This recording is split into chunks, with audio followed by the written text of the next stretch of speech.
Tira and surrounding areas to facilitate real-time security response and support the Kenya Defence Force, National Police Service, and local community. B. As the Ministry engaged with telecommunication providers such as Safaricom and Airtel to fast-track the deployment of communication masts and systems in these high-risk locations, and if so, what are the timelines for completion? C. What actions are being taken to ensure that the security agencies, including KDF and NPR, have reliable and secure frequencies and communication channels to respond effectively to security threats in the region? And D. What immediate intervention will the Ministry take to bridge the communication gap before the full deployment of network infrastructure? Thank you, Mr. Speaker, sir. Honorable CS, you may now proceed to respond. Thank you, Mr. Speaker. And indeed, as you said, I am familiar with this area, and I shall respond with your permission, Mr. Speaker.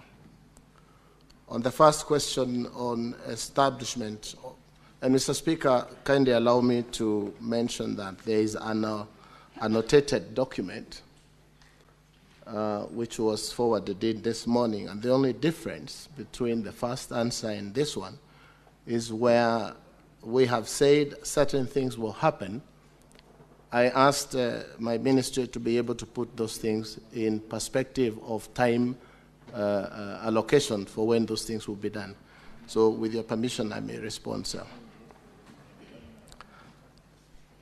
The ministry, through the authority, interventions under the Universal Service Fund, USF, has successfully established a mobile cell tower in Todonyang, which is currently on air and providing mobile services to the surrounding community. Mr. Speaker, the authorities' coverage, according to the authorities' coverage data, Natira sublocation enjoys over 80% area coverage. To further address connectivity needs, the authority will conduct quality of service assessment, which will be done within the month of June 2025 in Marikuka, Natete, Lopei Mukat, Mr. Speaker, and Natira.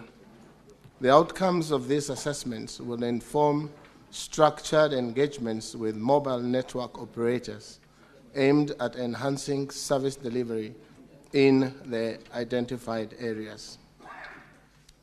On question B, Mr. Speaker, whether the ministry engaged in telecommunication providers such as Safaricom and Airtel to fast-track the deployment of communication masts and systems in these high-risk areas. In response, Mr. Speaker, yes, indeed. In line with the regulatory mandate, the authority requires licensed operators to extend services through universal service obligations embedded in their licensing conditions. Additionally, Mr. Speaker, the authority has provided direct support through USF, facilitating the deployment of mobile network infrastructure in such areas, notably under the Cellular Mobile USF project as follows, Mr. Speaker. 1, Phase 1 extended mobile cellular services to 10 sublocations, namely Nakoret, Nakurio, Lokangai, Lokudule, Lopusiki, Naposomuru, Kapus, Naipa, Loikipetot, Arengan, and Nadome, which is Silale. Phase 2, Mr. Speaker, technology is covered, Todonyang is covered under Phase 2 that has extended cellular mobile services to 13 sub-locations, namely Loreng, Lortit, Puch, Nanam, Oropoi, Loremiet, Loitanit, Tondonyang, Kataboy, Lorengelup, Kaemanik, Loduat, Namoraputh, and 5 sub-locations within this phase, namely Kangitit, Ngilukia, Katilia, Loperot, and Kalapata, are still under the acquisition and are scheduled for implementation in the financial year of 25-26, Mr. Speaker. Phase 3 plans to cover 10 sub-locations, namely Loboy, Lomiyan, Liwan, Kaitadet, Nadunga, Lokipoto, Loito, Mogila, Lotubai, Ekidor, and are still under site acquisition and are scheduled for implementation in the financial year 2026-2027, Mr. Speaker. Phase 4 plans to cover 16 sub-locations, namely Lochor, Edome, Atala, Kamusio, Tukwel, Locher, Ekeni, Katiko, Riakamor, Kokiselei, beg your pardon, Mr. Speaker, Nachukui, Lomekwi, Kitelomate, Namor Kirionok, Tarach, Kanaudong, Napiakar, Koyasa, Kaichede, and these that are still under tendering. These ones are still under tendering and are scheduled for implementation in the financial year of 2027-2028. On question C, the actions to ensure security agencies, including KDF and NPR, have reliable and secure frequencies and communications, Mr. Speaker. In response, Mr. Speaker, the authority assigns dedicated and secure frequencies to security agencies upon formal request. These frequencies are located on an exclusive basis, thereby ensuring reliable interference-free and secure communication channels for national security operations. On the next question, Mr. Speaker, about immediate interventions to bridge the communication gap before the full deployment of network infrastructure. In response, Mr. Speaker, the authority plans to undertake a field assessment within the month of June 2025 in the areas identified as established current communication gaps and requirements. Based on this assessment, Mr. Speaker, the authority will engage with licensed operators to explore interim measures, including possible network optimization and quality of service improvement initiatives to ensure short-term connectivity support as broader infrastructure deployment continues, Mr. Speaker. In conclusion, Mr. Speaker, the authority remains committed to supporting national security, public safety, and digital inclusion through targeted regulatory interventions and strategic partnerships. The measures highlighted above demonstrate the ongoing efforts by the authority through the Universal Service Fund and collaboration with licensed operators to enhance network connectivity and ensure secure, reliable communications in high-risk and underserved areas such as Tondonyang, Merikuka, Netete, Lopei Mukad, and Natira. Moving forward, Mr. Speaker, the authority welcomes continued engagement with the Ministry, the Senate, and other stakeholders to address emerging challenges, accelerate infrastructure deployment and connectivity, ensuring that communication services are accessible and responsive to the needs of both citizens and the security agencies. I submit, Mr. Speaker. Senator Lominen, you have a chance to ask 2 supplementary questions.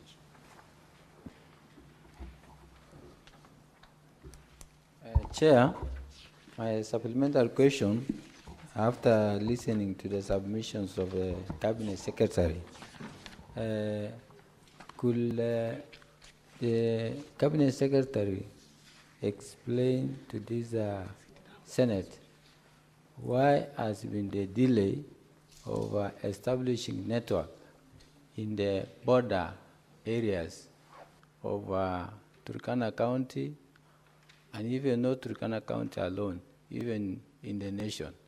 For example, there is poor network in border of Kibich and Ethiopia, Nadapal, border between Southern Sudan and Kenya, which is Lokchogyo. At the same time, in Logriama, a place called Orum, which is bordering Uganda and Kenya. And this delay of establishment of network in those border areas has really became cumbersome for security forces to act when a problem or incidents has happened. It becomes difficult for them to assist the citizen in that place. So when will the ministry establish a border network to confirm to the citizen that security services will be available anytime? Honorable CS, you may respond. Mr. Speaker, I appreciate the supplementary question.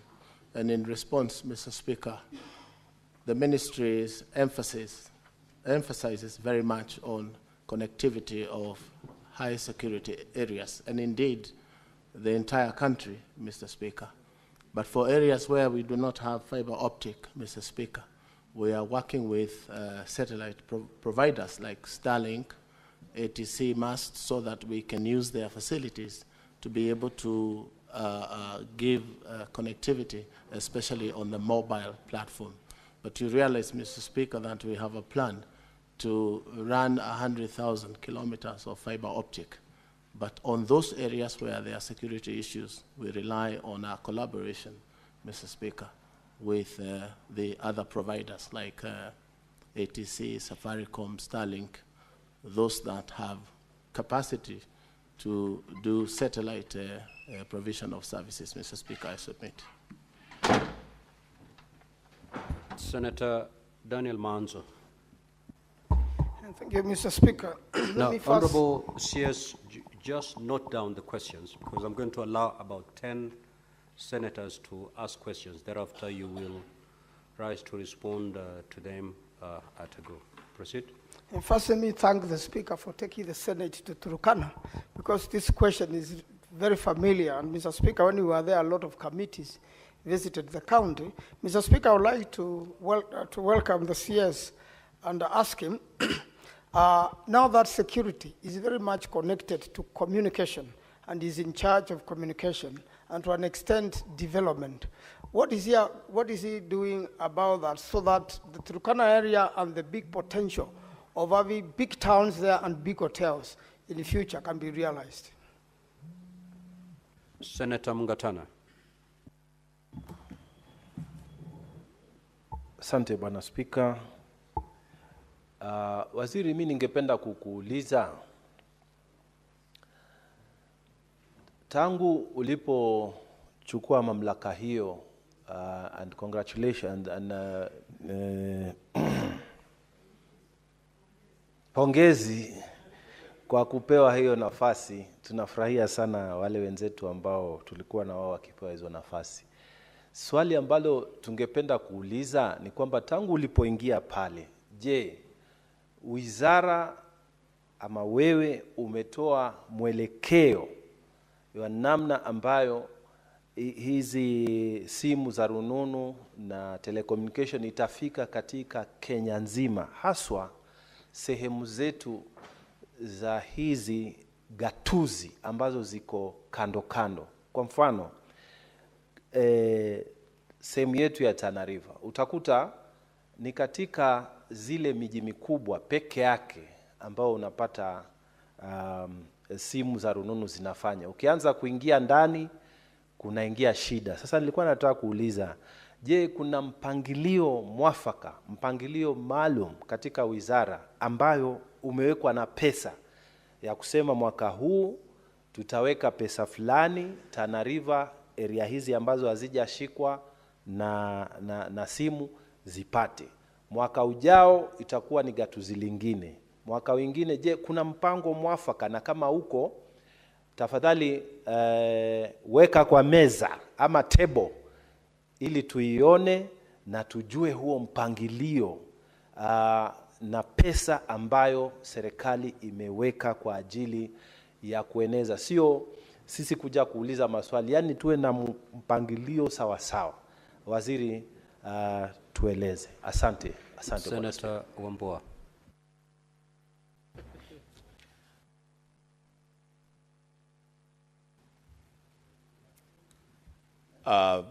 Thank you, Mr. Speaker. Mr. Speaker, as a journalist of good and long standing in this country, I would try to be very clever, Mr. Speaker, because this is a very wide area. I would try to squeeze in it one question.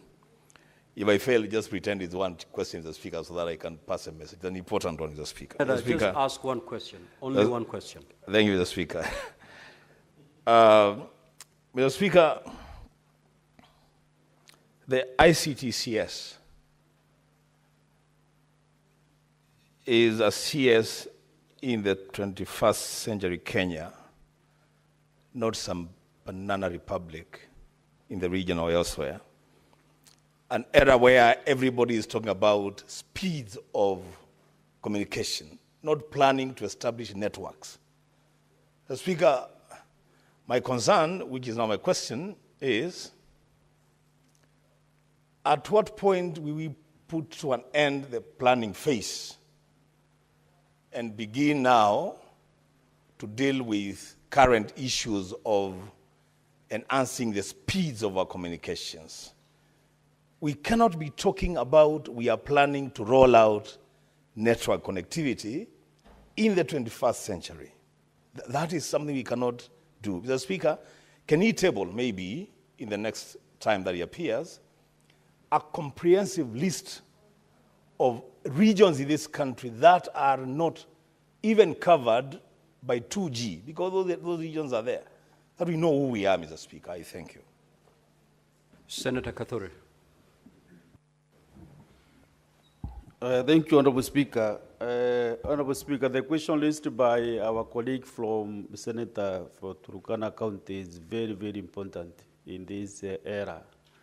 Mr. Speaker, besides those pockets in Turkana County, we remember, especially in Loktang, just the other day there were killings in that area.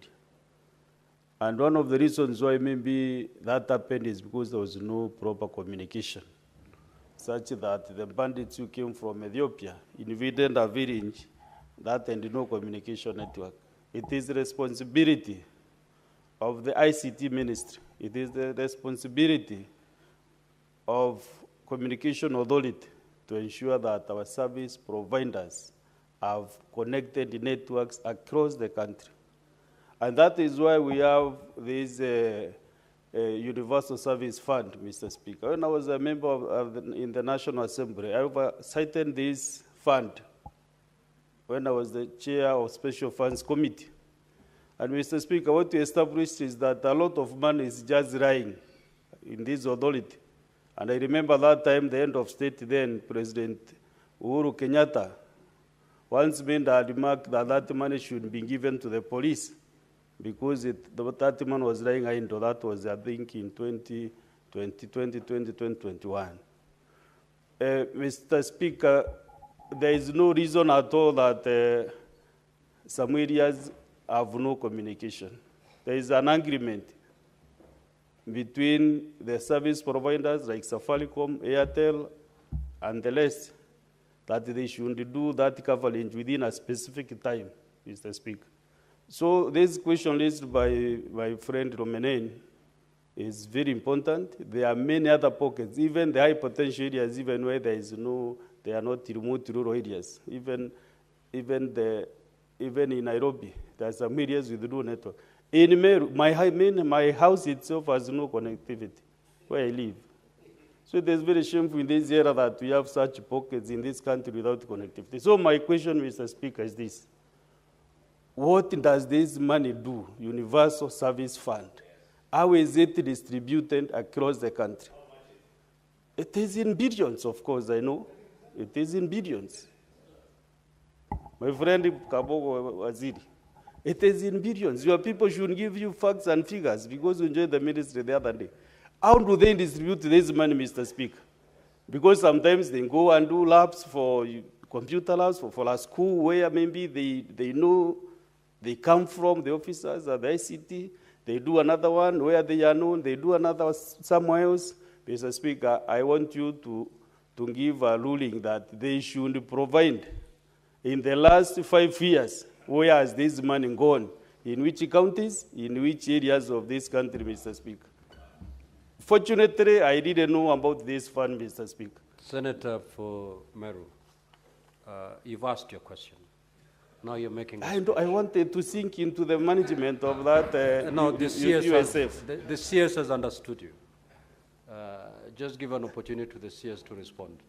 Yeah, but okay, Mr. Speaker. Must have raised, but maybe if I get another opportunity, I should still hammer this thing because, Mr. Speaker, I know that fund does not go to the right places. That is why even in Marsabit, so many areas have no connectivity. That money is not used prudently. Universal Service Fund. It's in billions. Every time you make a call, Mr. Speaker, like this, 1 minute, some money goes to the fund. It goes to the fund. Even if a call you receive or you make, there is some sense which goes to the fund. Where does this fund go to? Thank you. Senator for Nairobi. You know, Honorable Speaker, we are talking about far-flung areas and security, insecurity-prone areas, but I can confirm that my mother-in-law does not have network at her home in Matungu. And it becomes very embarrassing, sometimes very difficult for her to video call her 8-year-old granddaughter. So it is a nationwide problem. So I wanted to understand, Honorable CS, there was a time when we were told that Telkom Kenya was going to be the one in charge of rolling out the national fiber optic network. Why are you relying on these private entities like Safaricom and Airtel to roll out this national fiber optic network when you told us that Telkom Kenya had been charged with that and they should have capacity to roll out that infrastructure? I thank you, Honorable Speaker. Senator Boni. Thank you, Mr. Speaker. Mr. Speaker, allow me to congratulate my brother, Governor CS William KAbogo, for coming back into the public space. We have a long history together. I want to further congratulate you, CS, for assuring us that you are doing everything possible to improve network connectivity.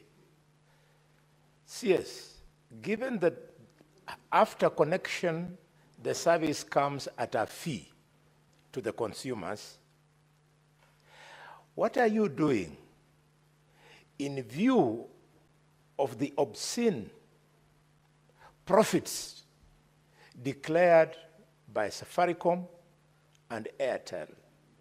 What are you doing to cut the cost of mwananchi using those services? Senator Dulo. Thank you, Mr. Speaker, and I wish to take this opportunity also to congratulate the CS. CS, my question is on more specifically northern Kenya, where there is insecurity.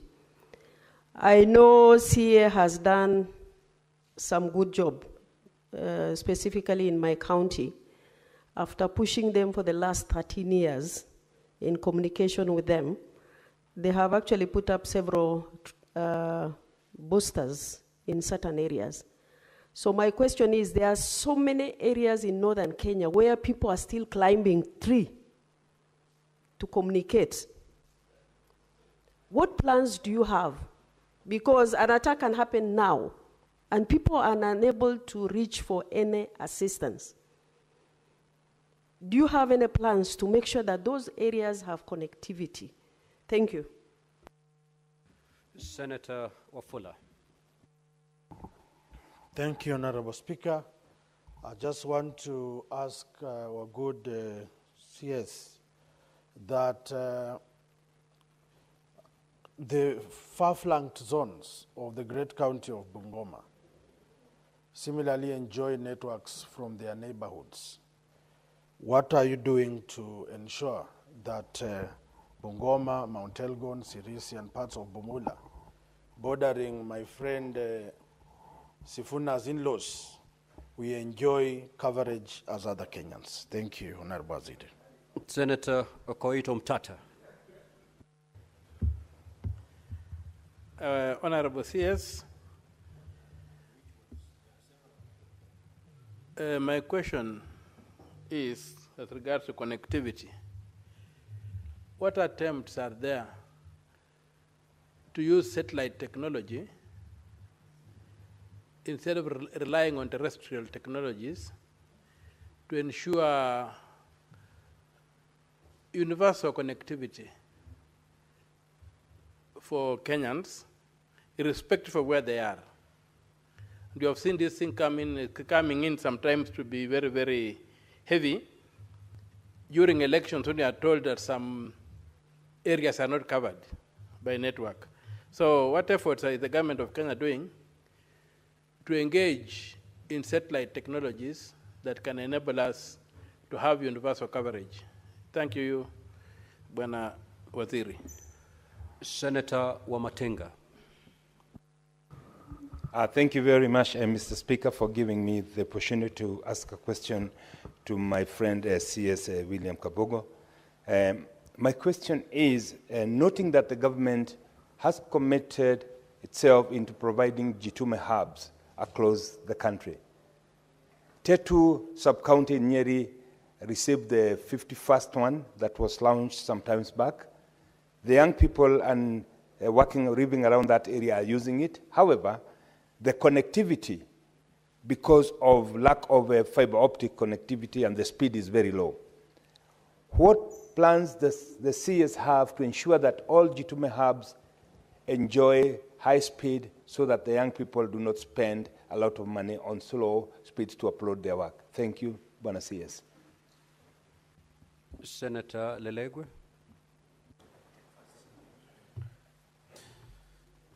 Thank you, Mr. Speaker. My question is related to what Senator Dulo just asked.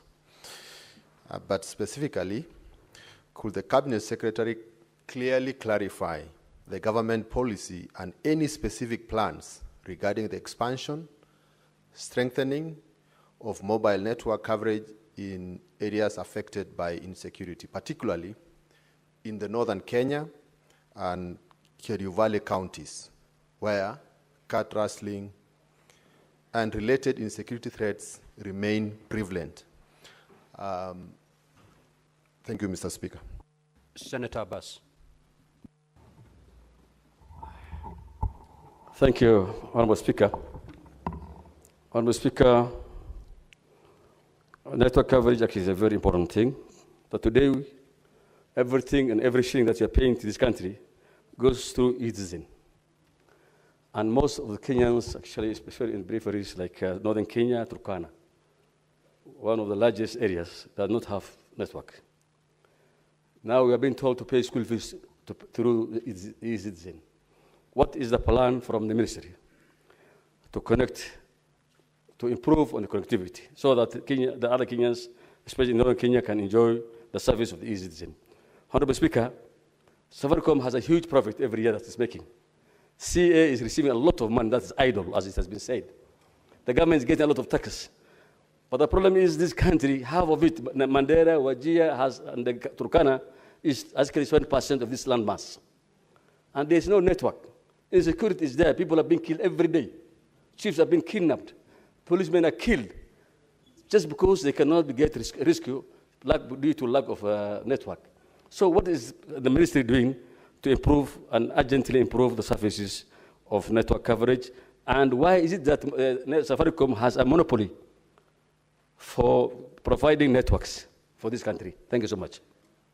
Senator Morgo. Thank you very much, Mr. Speaker, for giving me the opportunity to ask my question. And congratulations, CS, for being appointed. My question concerns the coverage along West Pokot and the border between West Pokot and Uganda. Ugandan coverage is so powerful that it comes into 5 kilometers or even 10 into Kenya.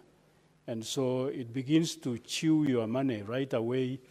You make a call. By the end of it, you run out. So why is it that the Kenyan side is weak and Ugandan is powerful? Honorable CS, you may now proceed to respond to those questions.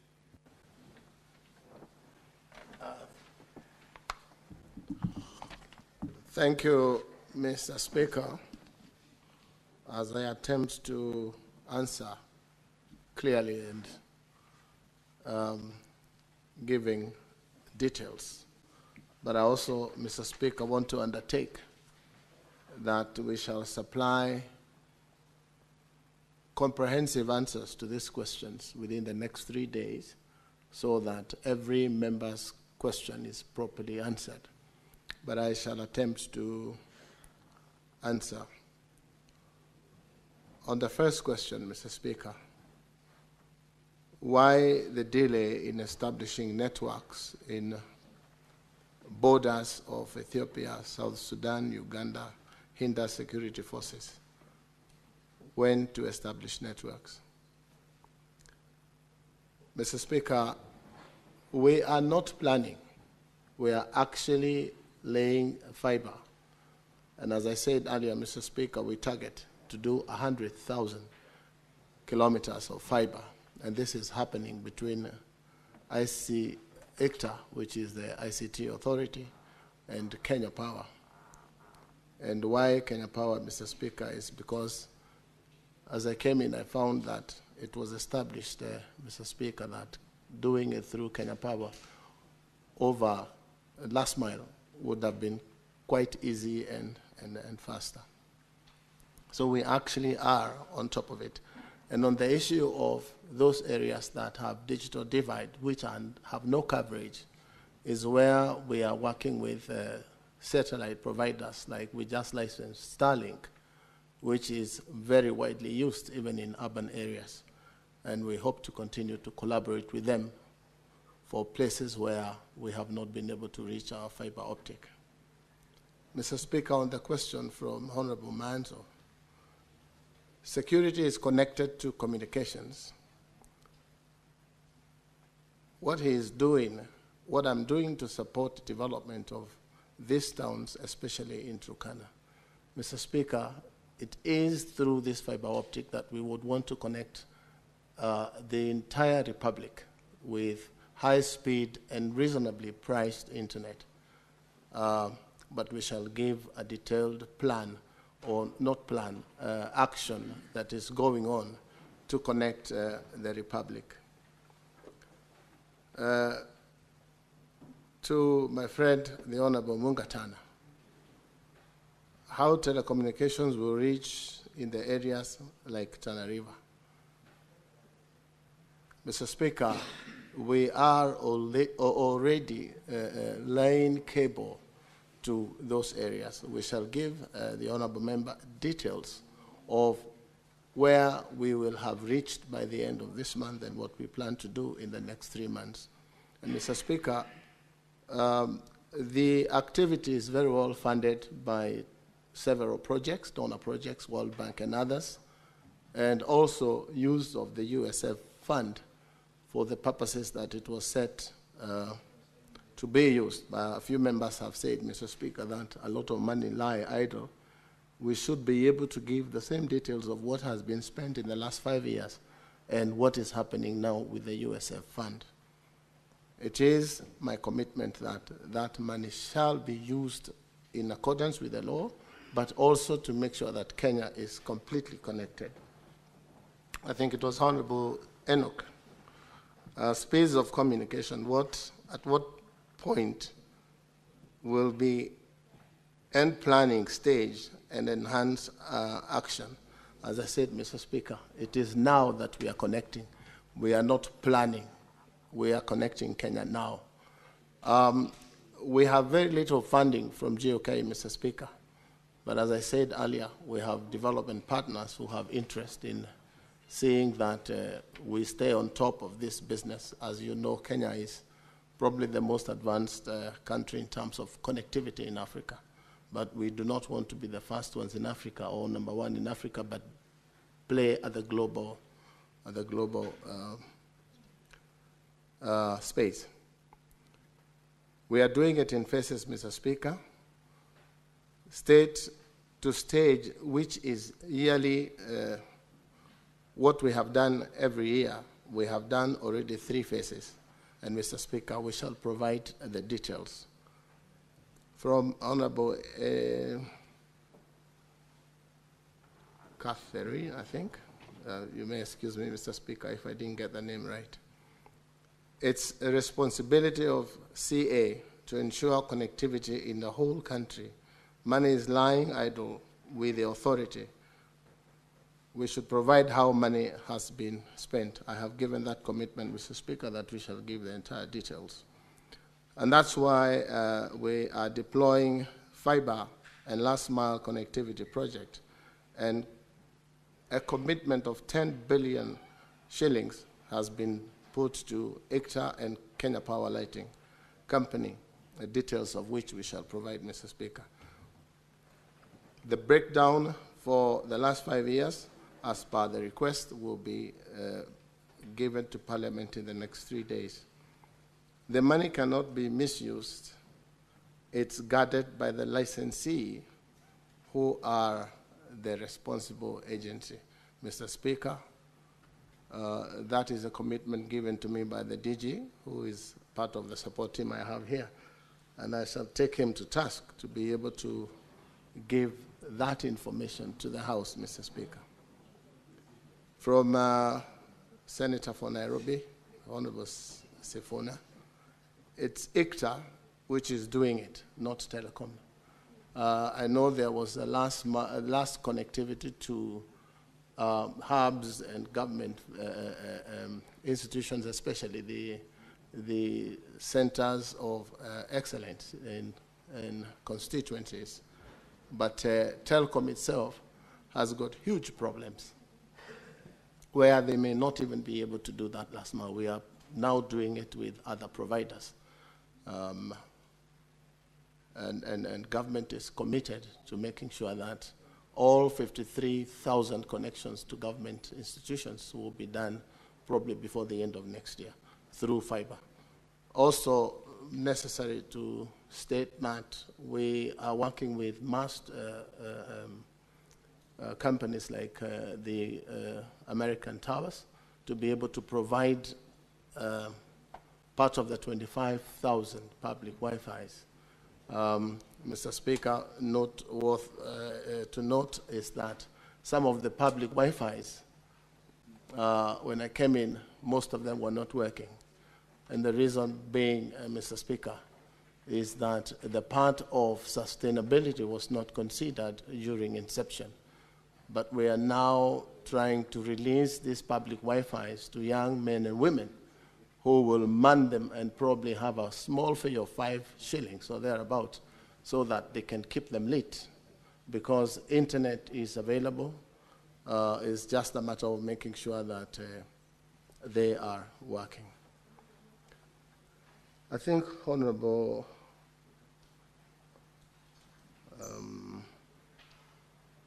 my friend Mheshimiwa, the bullfighter,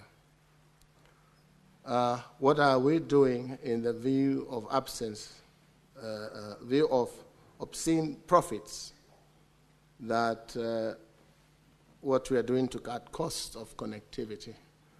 Mr. Speaker, we have told these undertakings to lower calling rates and data packages. That negotiation is happening between CA and the providers. But as I said earlier, we prefer to connect fiber optic, which is government internet, to most of these places so that it is reasonably priced or almost free for the public to use high-speed internet, Mr. Speaker. This, they say, is currently ongoing and in phase 4. Many places in northern Kenya, Mr. Speaker, climb trees. I think it was Lady Mheshimiwa, I can't remember the name.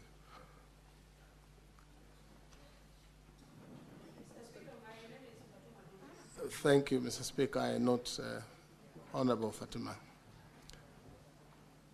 We are currently, again, not planning, but we are laying cable, and where we cannot do because of certain reasons like security, Mr. Speaker, is where we intend to use masts that are already there and use satellite internet provision through Starlink and those that have recently been licensed by CA. There was a question, Mr. Speaker, on Bungoma, what we are doing to ensure there is connectivity. The plan, Mr. Speaker, as the rest of Kenya, is to lay fiber.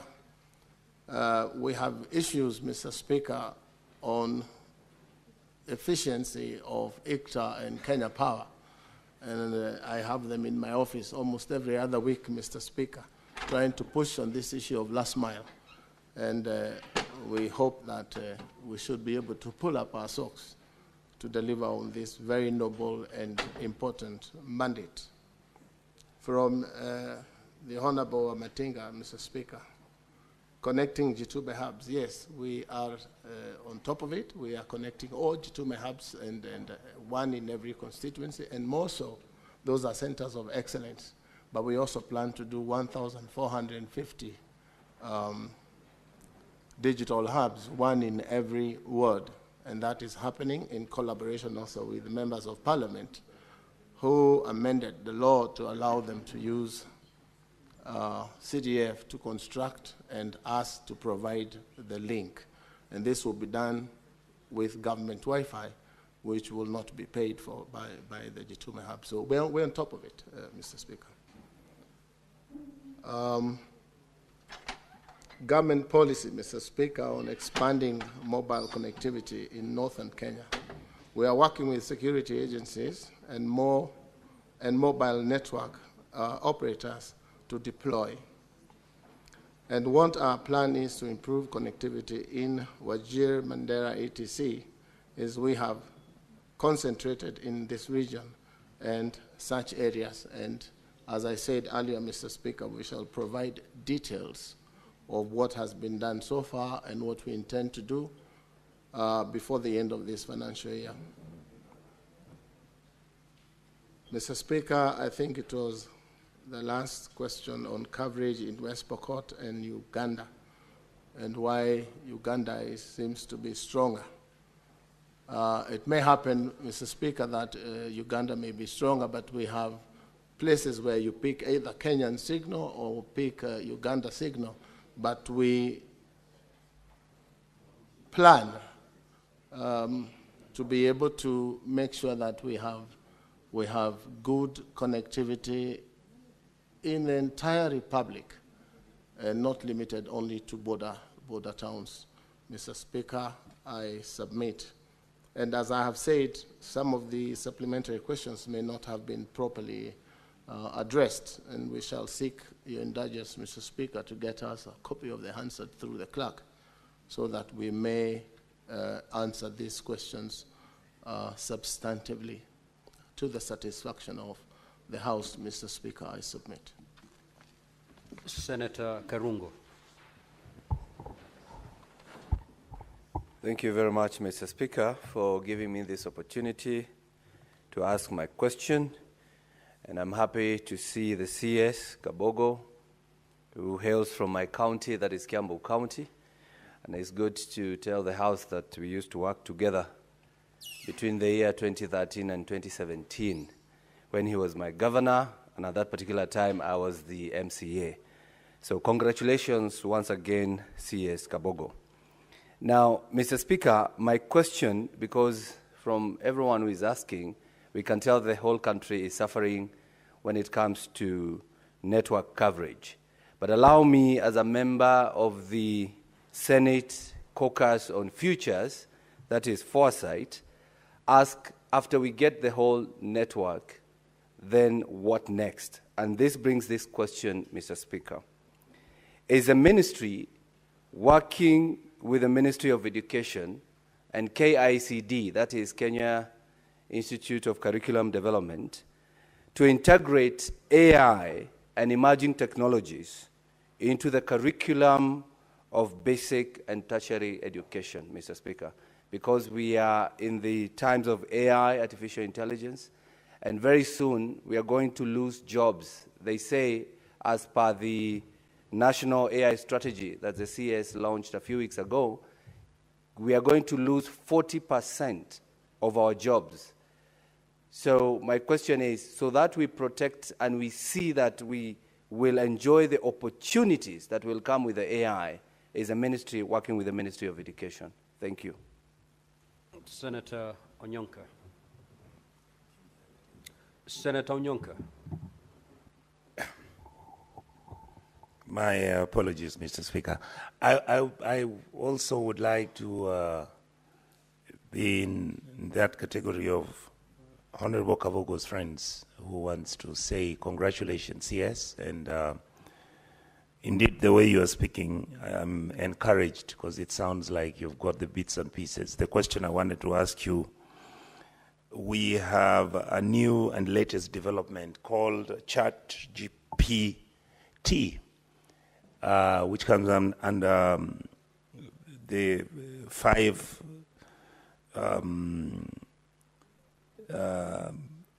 which is a new technology that is being introduced. I wanted to find out from you whether either your ministry or the Communication Authority of Kenya is in the process of creating platforms where young men, women, and even our colleges and universities can be introduced to this new technology so that we can catch up with our tomorrow. Thank you, sir.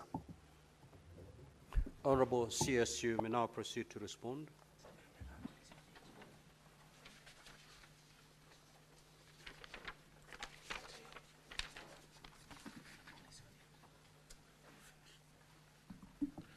Mr. Speaker, I thank members for congratulating me, and indeed the Honorable Karungo Athangwa was with me when I was governor in that county.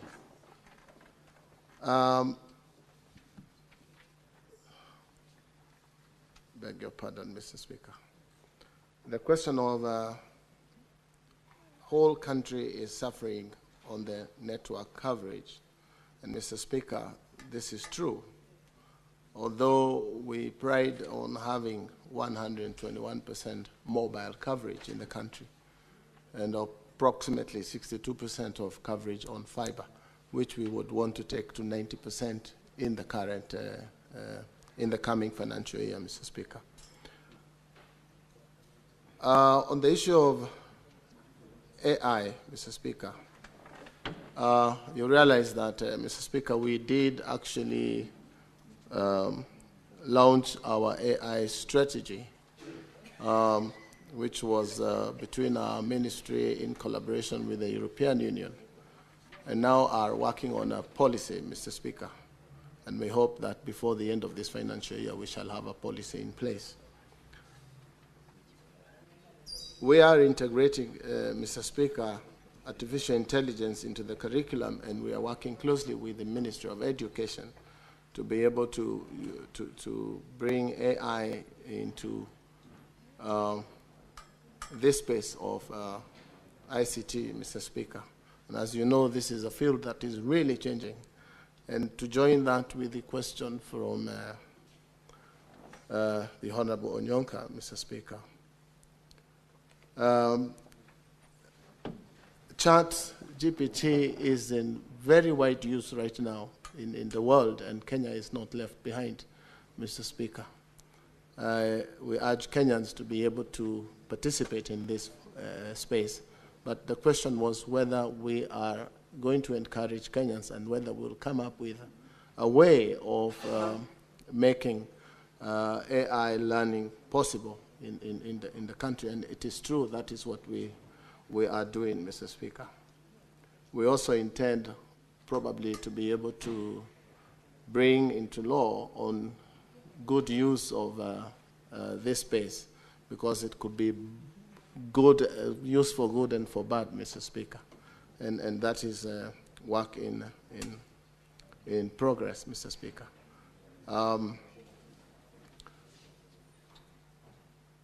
The Communications Authority, Mr. Speaker, is working on these areas that the Honorable Nyonka has asked, and we should be able to give a comprehensive reply to most of these questions that members have asked, Mr. Speaker.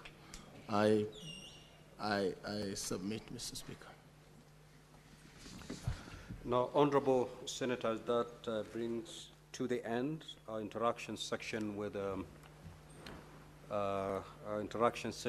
the Honorable CS. Honorable CS, you are released and you may leave at your own pleasure. Now, it is 10:41. We will proceed with the other limb of this morning's order paper. Clerk, you may proceed to call the next order, please. Order number 8, motion. Report of the 14th Ordinary Session of the Plenary Assembly and related meetings of the Forum of Parliaments of the International Conference of the Great Lakes Region held in Livingstone, Zambia from 15th to 19th April 2024. Honorable Wamatinga.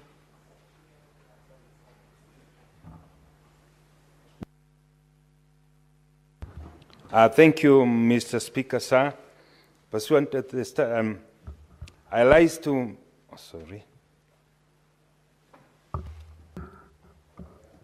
thank you, Mr. Speaker, sir. I rise to give a notice of a motion on the 14th Ordinary Session of the Plenary Assembly of related meetings to the Forum of Parliaments of the International Conference of the Great Lakes Region held in... Honorable Matinga, you are not giving notice. You are supposed to move that motion. Thank you. Thank you. I'm well guided. Thank you, Mr. Speaker, sir. I rise to move a motion on the report of the 14th Ordinary Session of the Plenary Assembly and the related meetings of the Forum of Parliaments of the International Conference of the Great Lakes Region held in Livingstone, Zambia from 15th to 19th April 2024. That the Senate notes that the report of the 14th Ordinary Session of the Plenary Assembly and related meetings of the Forum of the Parliament of International Conference of the Great Lakes Region held in Livingstone, Zambia from 14th to 19th April 2024 laid on the table of the Senate on Thursday, 30th May 2024. Mr. Speaker, sir, Kenya and indeed the Senate has been in the forefront in the meetings that have been held in various countries, this being one of them. The Great Lakes region comprises of several members who have come together in order to deliberate on matters affecting the integrity, the peace, and the coexistence of member countries. Kenya being one of them, the Senate has played a pivotal role in ensuring that these meetings continue to engage the member country so that they address issues of conflict resolution, issues of the coexistence of the member states, but most importantly, to ensure that we deliberate on the way forward, more specifically for these 13 member states.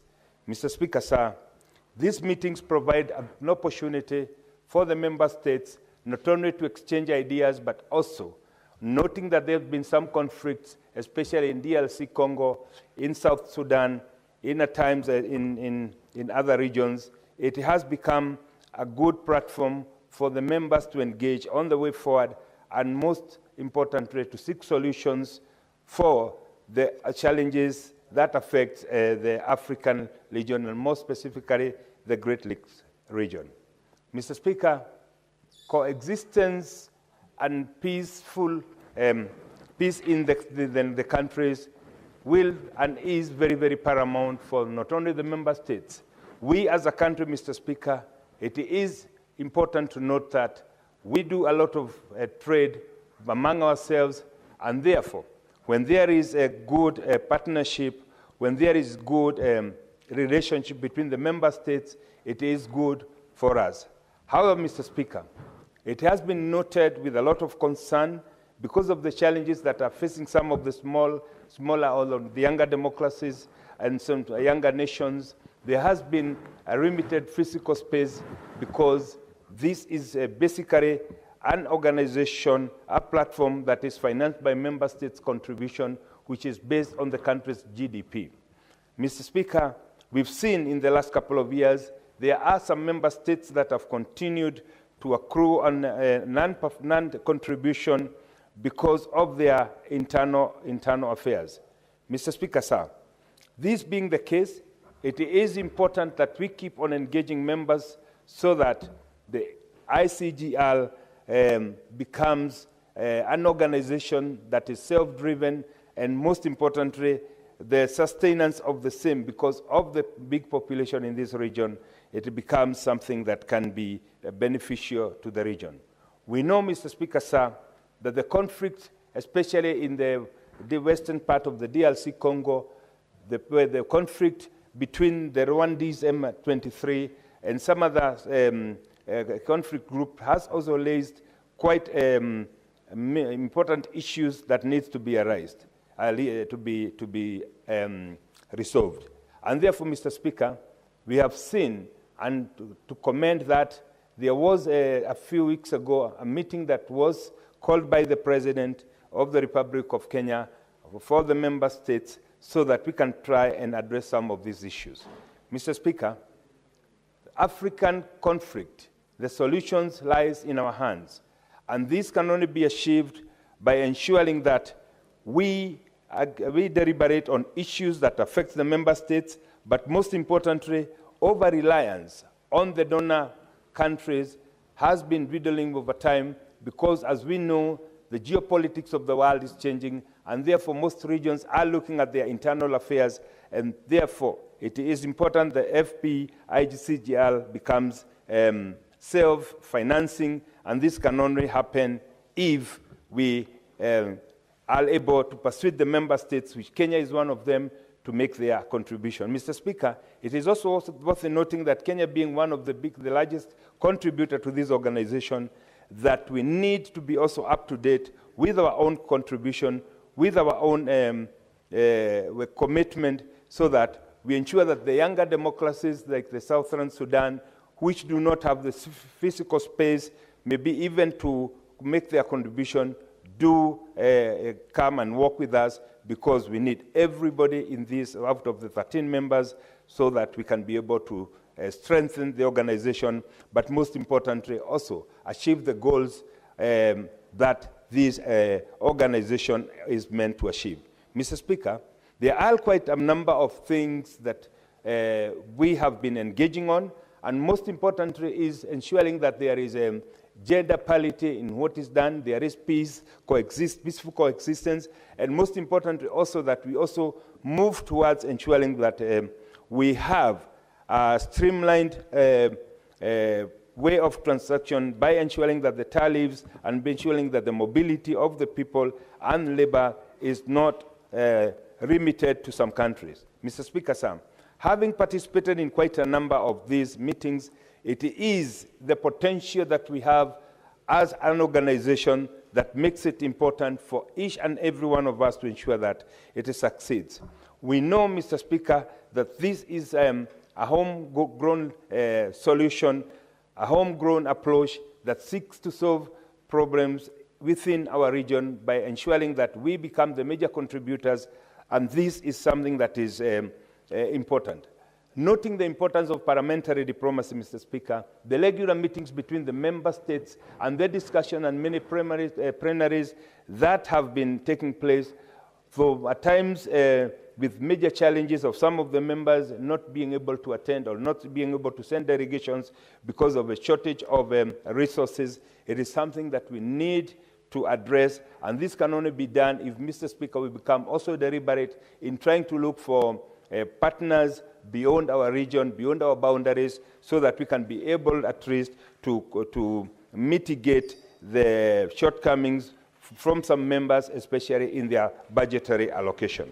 Therefore, Mr. Speaker, as we look forward to the next one that is coming in the next couple of days, it will be an issue that needs to be looked into, and we would want also to beseech you, being in a position of influence, to maybe talk with the hundreds of the physical and of the budgetary allocation, so that Kenya becomes up to date with her contribution to this organization. Being the bigger sister in this would be quite important. Therefore, Mr. Speaker, sir, it is worth noting that this is one of the initiatives that can be able to deliver a lot of success to the African region, to the African nations, and most importantly, we are addressing issues of conflict, issues of child labor, issues of gender parity, and most importantly, empowerment of our citizens, and while encouraging labor mobility, so that we can be able to reap the benefits of having a bigger, a larger economy, and the economies of scale owing to the big population around the member countries. Mr. Speaker, sir, I beg to move. Who is your seconder?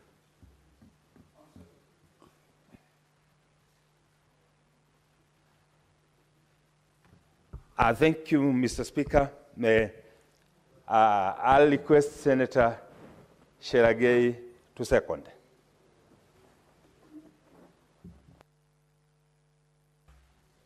Thank you, Mr. Speaker, sir, and I want to comment because I was in the launch when the mover of the motion, Senator Commissioner Wahome Wamatinga, was moving on the motion.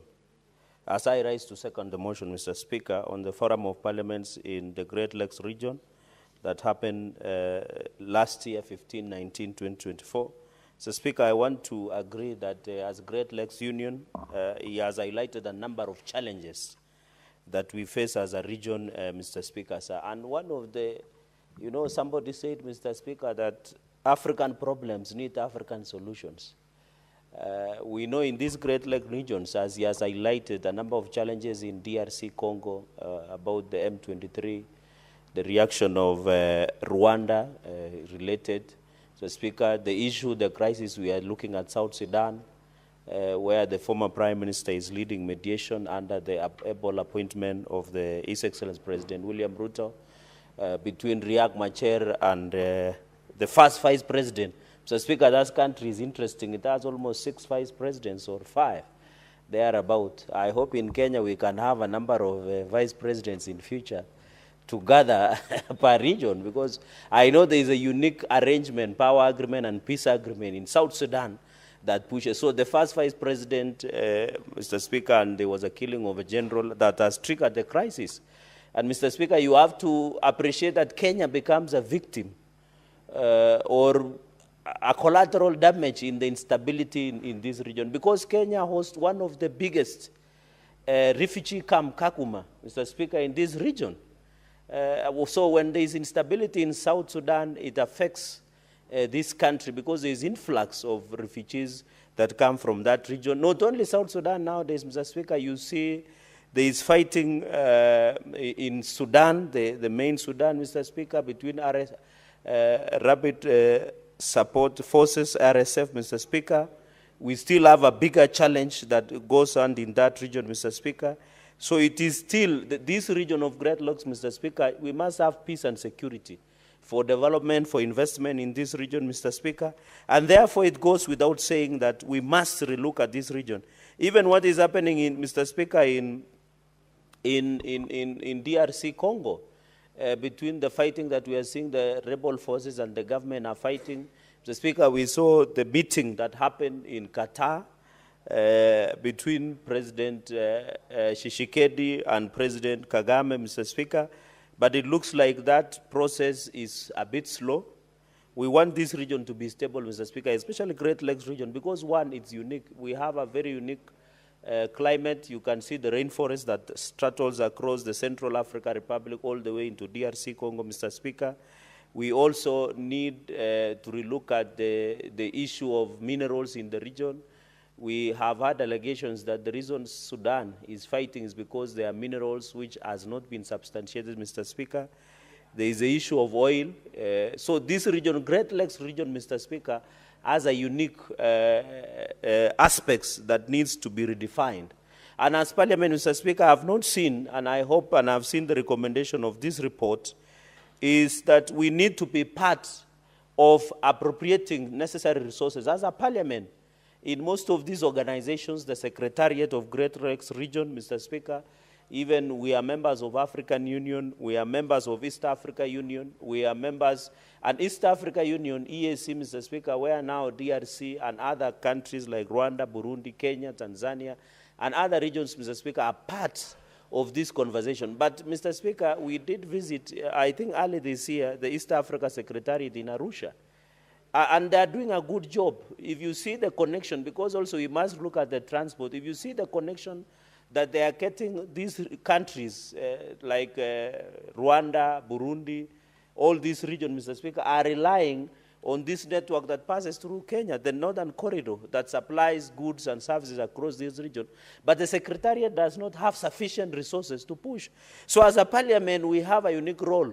You know, Mr. Speaker, when issues of insecurity, instability in this region happens, we rarely listen to the voice of the Parliament. So I want to agree with the recommendation that Parliament has a role in appropriation of necessary resources to facilitate some of this Secretariat, and also relook, Mr. Speaker, on emerging issues, like even climate change, apart from the traditional issues of peace, security, Mr. Speaker.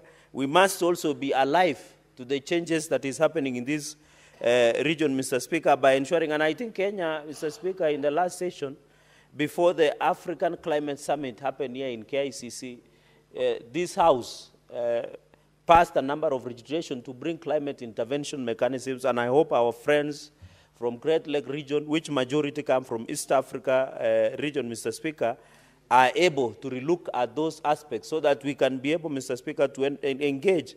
Mr. Speaker, looking at the conversation that we're having as interparliamentary challenges is, I don't know, when the issue of peace and security is being engaged, I don't know the role and the place of Parliament from Great Lake region. Because when the negotiations between Rwanda, the DRC, between DRC and M23, Mr. Speaker, between RSF and fighting in Sudan, between Salva Kiir and Mayardit, and also, Mr. Speaker, and Riek Machar, the first vice president of South Sudan. Where is the place, Mr. Speaker? And then what is the role of United Nations human refugees, UNHCR, Mr. Speaker? Because Kenya is hosting one of the largest refugees in this country. And therefore, it is very important that we must have this conversation, Mr. Speaker, so that we can see where the role of in the human rights, United Nations on issues of refugees. And you have heard, Mr. Speaker, I remember there was a question when the CS of Interior appeared over the issue of reintegration of refugees from Kakuma. And the local communities are not so comfortable with reintegration, where now they need to reintegrate the refugees, Mr. Speaker, coming against the backdrop where people are being deported from countries like, so we are likely to see crisis going into the future where people like United States of America are deporting, Mr. Speaker, a number of individuals who do not have citizenship status. So now the issue we need to relook, Mr. Speaker, what is the aspect and the role of refugees vis-a-vis peace and security, which this committee noted, Mr. Speaker. Mr. Speaker, this commitment, we have known sometimes it becomes a challenge to African initiative to solve security challenges in the Great Lake region and support efforts at promoting peace and stability in member states beset with conflict and instability. Mr. Speaker, the greatest source of security and instability in Great Lake region is most of these governments also. Sometimes us in leadership are a source of insecurity in these regions that we are discussing about. So the issue is, how do we promote peace and stability in this region? We must, Mr. Speaker, agree that the only way this region can become stable is to adhere to constitutional principles of rule of law, democracy, so that the reason there is fighting within Great Lake region, majority of them, Mr. Speaker, is because of access to power and resources. The challenge as the Senate of Kenya should call upon colleagues in Great Lake region, including parliaments, is to ensure the appropriation of resources in our parliaments within Great Lake region follow the principle of equality, equity, rule of law, democracy, and respect to constitutionalism and the Constitution, so that we can promote peace and security. In fact, when you go to Sudan, South Sudan, Rwanda, DRC, among other countries that are facing instability, the reason they are fighting is because of power. The reason they are fighting is because of resources. The reason they are fighting is because of negative ethnicity that we are discussing about this, Mr. Speaker. And that is why, Mr. Speaker, even from our own counties, because the Senate under Article 96 protects the interest of counties, if you can see the increment of negative ethnicity within our counties, Mr. Speaker, that is how we see the reflection in other countries that we see across the nation. So, Mr. Speaker, if we want to promote peace and stability, it is only for Parliament to stand with the people to push for rule of law, democracy, equitable and equality in terms of shareable of resources across the Great Lakes region, Mr. Speaker. Mr. Speaker, number 3, in peace and security, I hope these things can be achieved. Mr. Speaker, enact legislation to impact on climate change. I have made this comment, which are very good recommendation. I think if I'm not wrong, Kenya should be one of the biggest countries, Mr. Speaker, that is pushing for the climate change laws.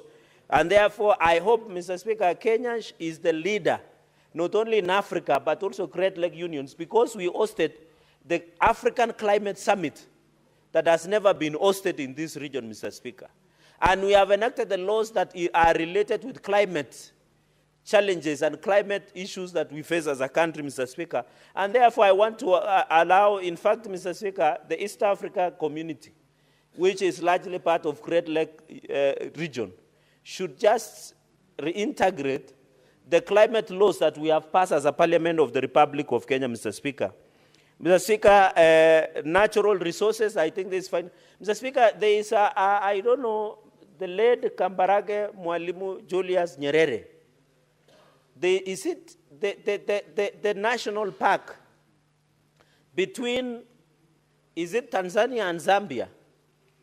I'm told during Julius Kambarage Nyerere regime, he set aside that park. I don't know whether it's called Tangarire or something. There is a name that park is called, where no one has stepped with it. And that directional degree by the late Mwalimu Julius Kambarage Nyerere, Mr. Speaker, and I don't know whether we will get presidents of such statures in future, where people protected the natural resources, Mr. Speaker. I'm just winding up, Mr. Speaker. I don't know why the senator of Narok wants to go, yet our business is to legislate and represent, Mr. Speaker. Mr. Speaker, the issue of natural resources is a very important issue that we must relook at it, Mr. Speaker. And I'm making a very pregnant point, Mr. Speaker. I remember in the last session, Senate, we never had peace in this house because Senator Ledama Olekina was complaining about Mao Forest. And I'm making one of the very critical importance on protecting natural resources. I remember he even took Jeff Koinange of Citizen TV to plant trees. I don't know, he needs to brief the House. How far are those trees in Mao region? We need to protect natural resources, Mr. Speaker, in these regions. Even the Masai Mara, I'm told it is being transferred to Narok County. Is it also Kajiado County? We need also those parks that are being transferred by the resources. The wildlife must be protected for future. Even protecting the corridors of movement of animals or wild animals across the region, Mr. Speaker. So, Mr. Speaker, so that I can allow my colleagues also to contribute, I want to commend the mover of the motion, Senator Wahome Wamatinga, the Commissioner of Parliamentary Service Commission, that this is very important, that as a Great Lakes Union, as a Parliament, as a Senate, we must provide direction in terms of legislation to ensure there is rule of law, democracy, political instability, peace and security. There can never be peace, Mr. Speaker. There can never be development without peace. There must be peace and security, Mr. Speaker, especially in this region. Mr. Speaker, I normally see the opponents of government pushing for narratives that want to undermine the peace and stability of this nation, even using our children, Mr. Speaker, to advance their own political selfish agenda. Article 53 is very clear. We should not exploit our children to push for our own narrative, Mr. Speaker. And that is why some individuals, even if you want to oppose government, call for political rallies where adults are and state your position. Don't use our children. We saw the story of Butere girls were echoes of war, Mr. Speaker. People are perpetuating instability. They are trying to use our children to drive and disrespect the leadership, disrespect the government, disrespect the parents, Mr. Speaker, because one funny thing with these people who are using children, they will only not disrespect the government or the president or the leaders. They will go ahead and disrespect the parents at their homes, and it becomes a problem. So I want to urge leaders, and it is unfortunate some of these leaders have been in elective position, Mr. Speaker, that they are using to disadvantage. And I wish many people would listen to the speech of youth leader the other day when he spoke with wisdom in Siaya during the burial of George Odwar, the aide of his brother, which he did a good job. If I can get such an aide, Mr. Speaker, you can imagine how far you can go. So, Mr. Speaker, that is the issue we should, and you know, Mr. Speaker, the champions of this instability are also chief tribal mobilizers, Mr. Speaker. They are the chief tribal mobilizers. They use their communities to demobilize, and the negative animosity, troking tribal animosity, is what is generating all this, Mr. Speaker. So I want to ask leaders who want power in this country to give us alternative plan against people who we are in government. Instead of giving us sideshow, instead of stoking tribal animosity, Mr. Speaker, like the governor of Trans Nzoia, Mr. Speaker, we need to stop and ensure that we preach peace, Mr. Speaker. Let us, and I want to ask Ministry of Education to call out teachers who want to use our children to advance and being used by selfish political agenda, Mr. Speaker. We cannot allow this country to be run down by individuals, because now, Mr. Speaker, you will receive courtesy of your office that all wazes in the country have received 2,000 shillings, even before the salary of public servants have been given. Which government has ever done that? Mr. Speaker, as we talk today, the affordable housing program is on course. We had the CS of ICT was here, the issue of connectivity. We need to connect the Great Lake region with the issue of connectivity, Mr. Speaker. The trajectory of development is going in a very proper, Mr. Speaker. So I want to ask people who want to criticize government, Mr. Speaker, they say if a lizard wants to wear a trouser, it should decide which side of the tail it should go. With those many remarks, Mr. Speaker, I beg to second this motion, and I thank.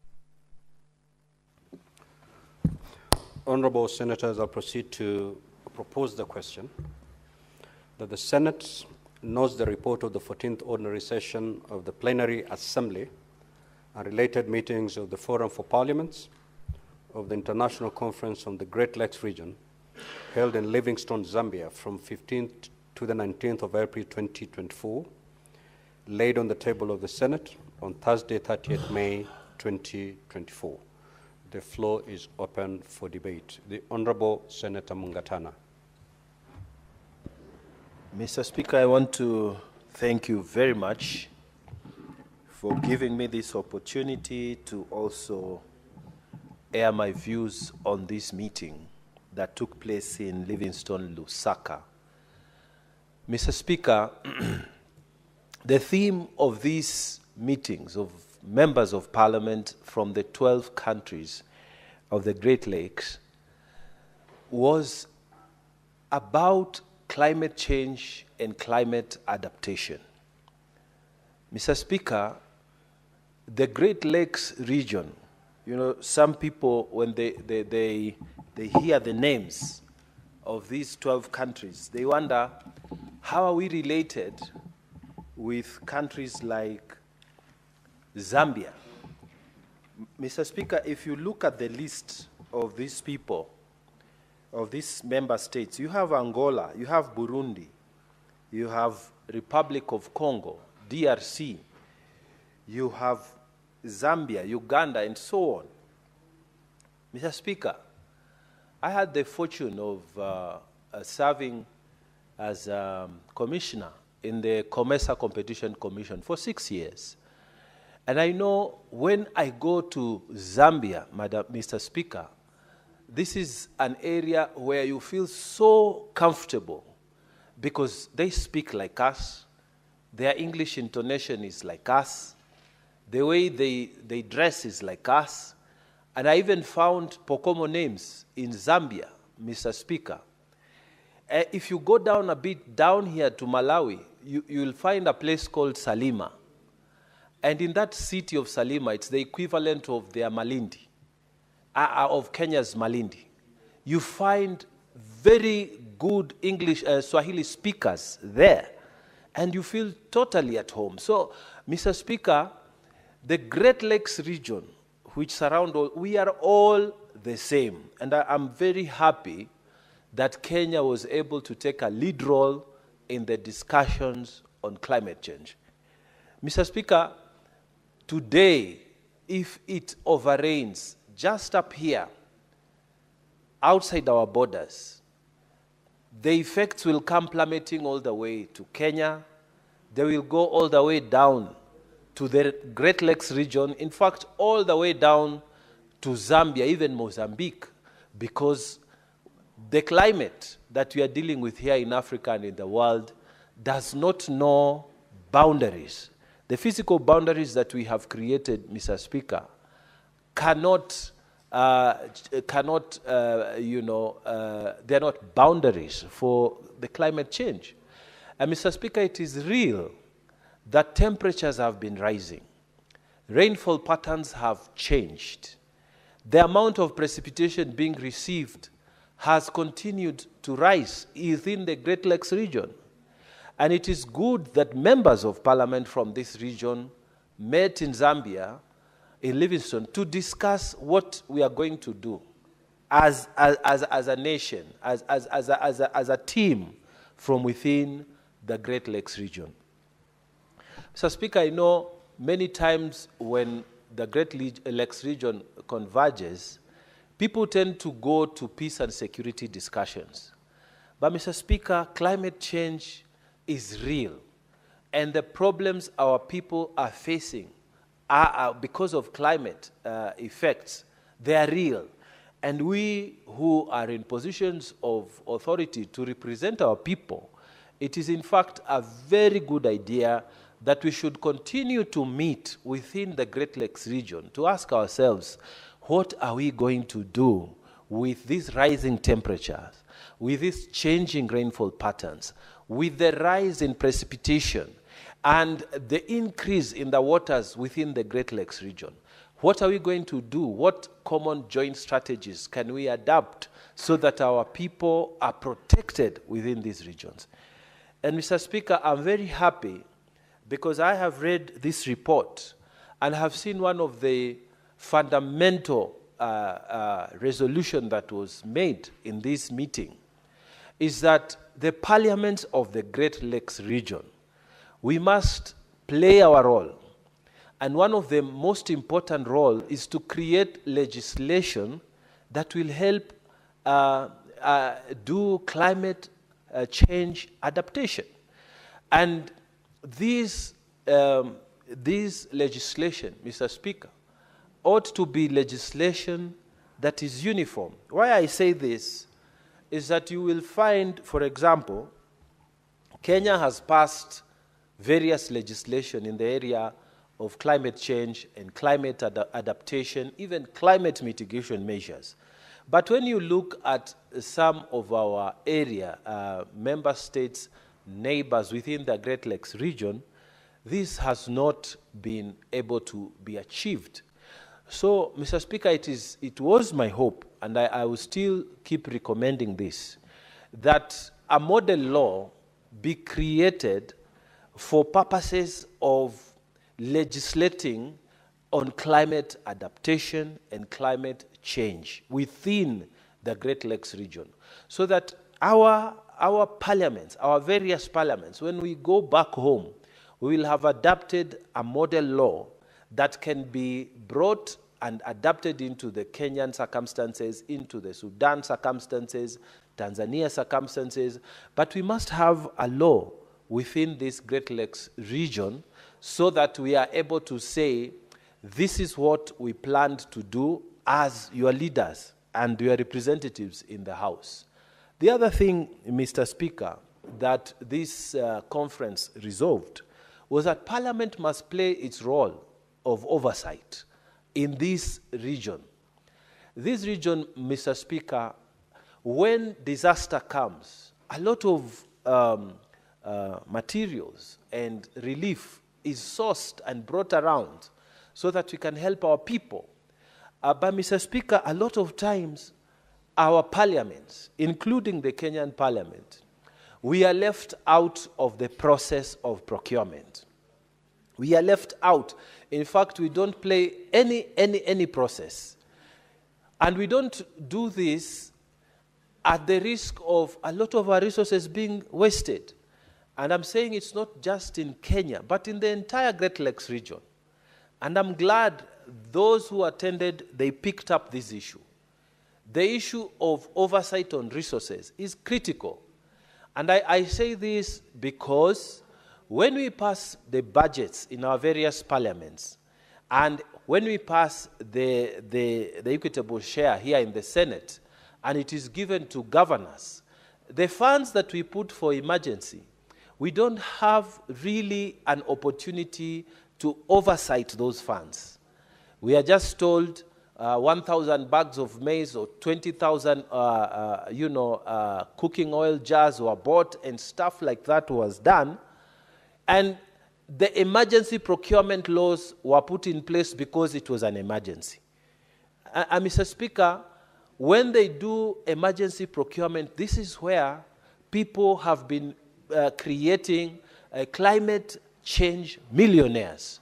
Because these people, Mr. Speaker, they tend to pick certain preferred individuals, and the procurement is done in such a way that the role of parliament is reduced. The role of county assembly is reduced. And the executive gets a free hand. They say, oh, people are dying, so we need emergency procurement. That is where, Mr. Speaker, you will hear that a bag of maize is costing 5 times the cost that it would ordinarily have costed.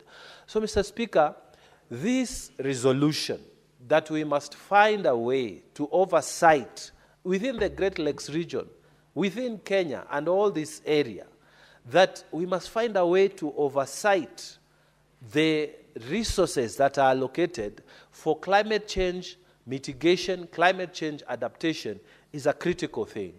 And again, Mr. Speaker, I wished that the conference would have gone as much as to set up a committee to look at potential model laws that we could develop within the Great Lakes region.